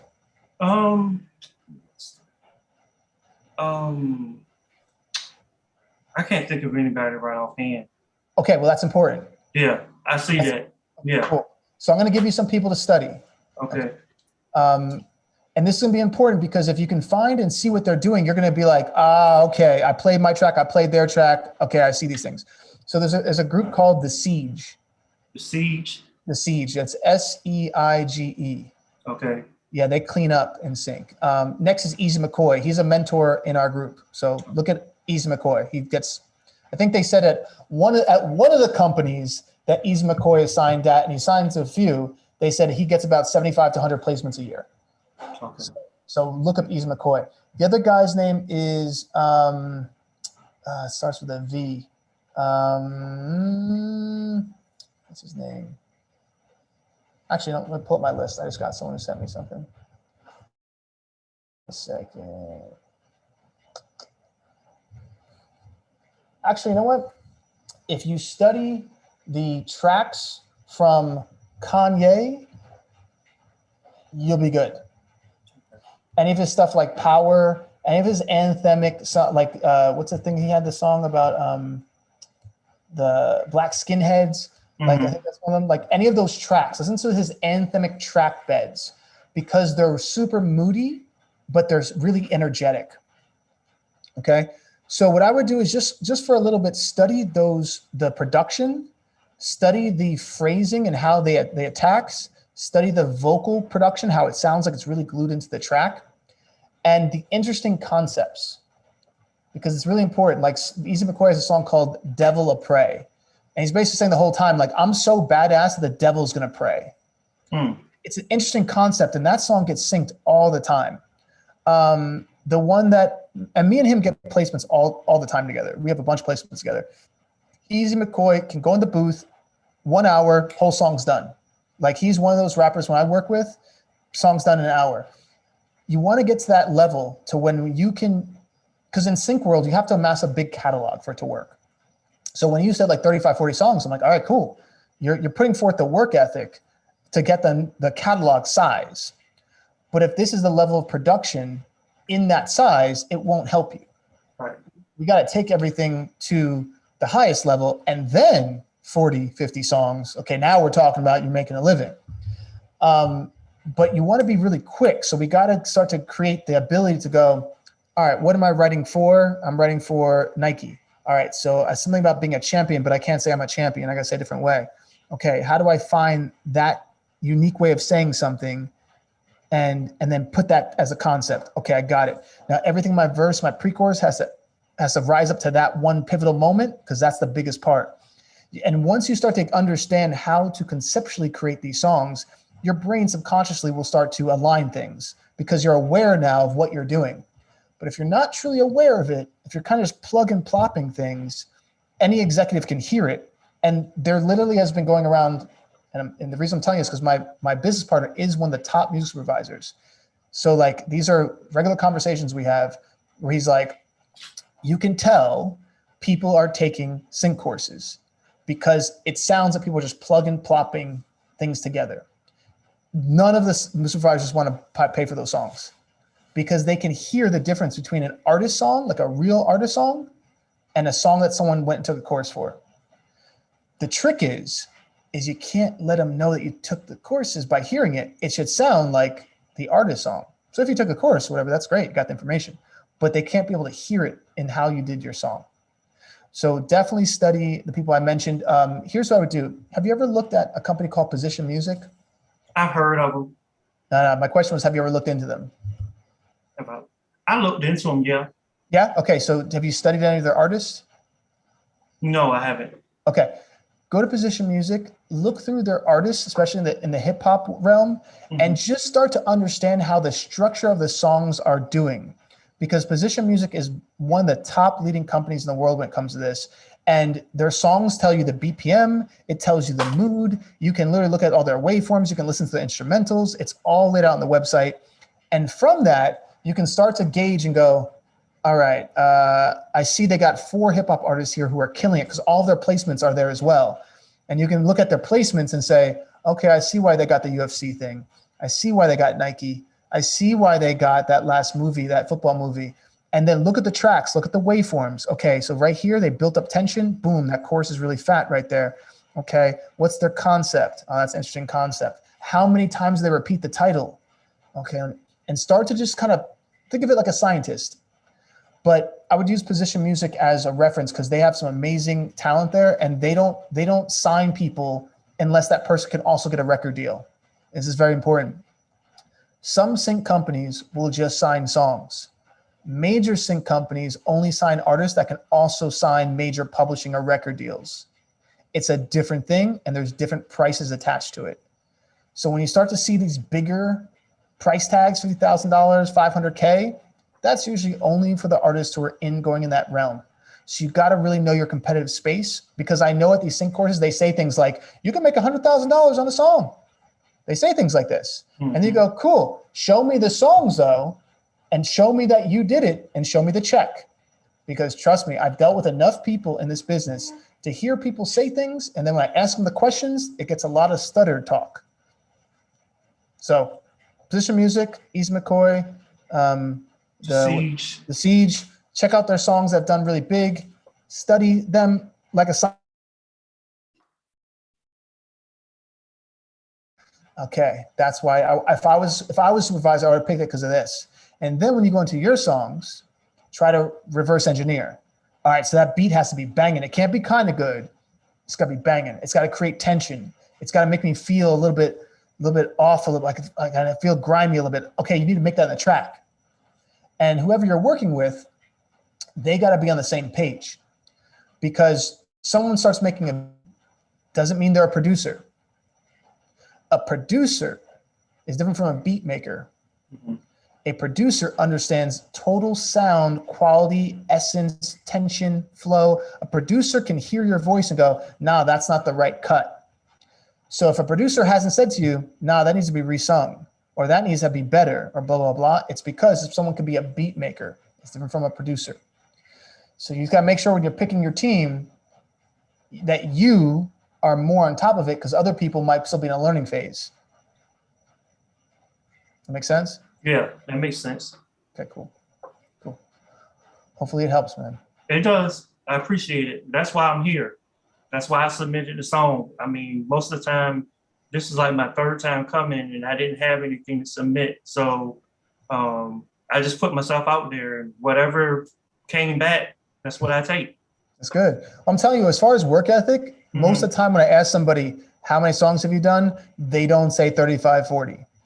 So the work ethic part is sometimes the hardest part to get people past, because they don't realize how hard you got to work. So at least you have that part. Now I just want to, I'm going to leave you with this.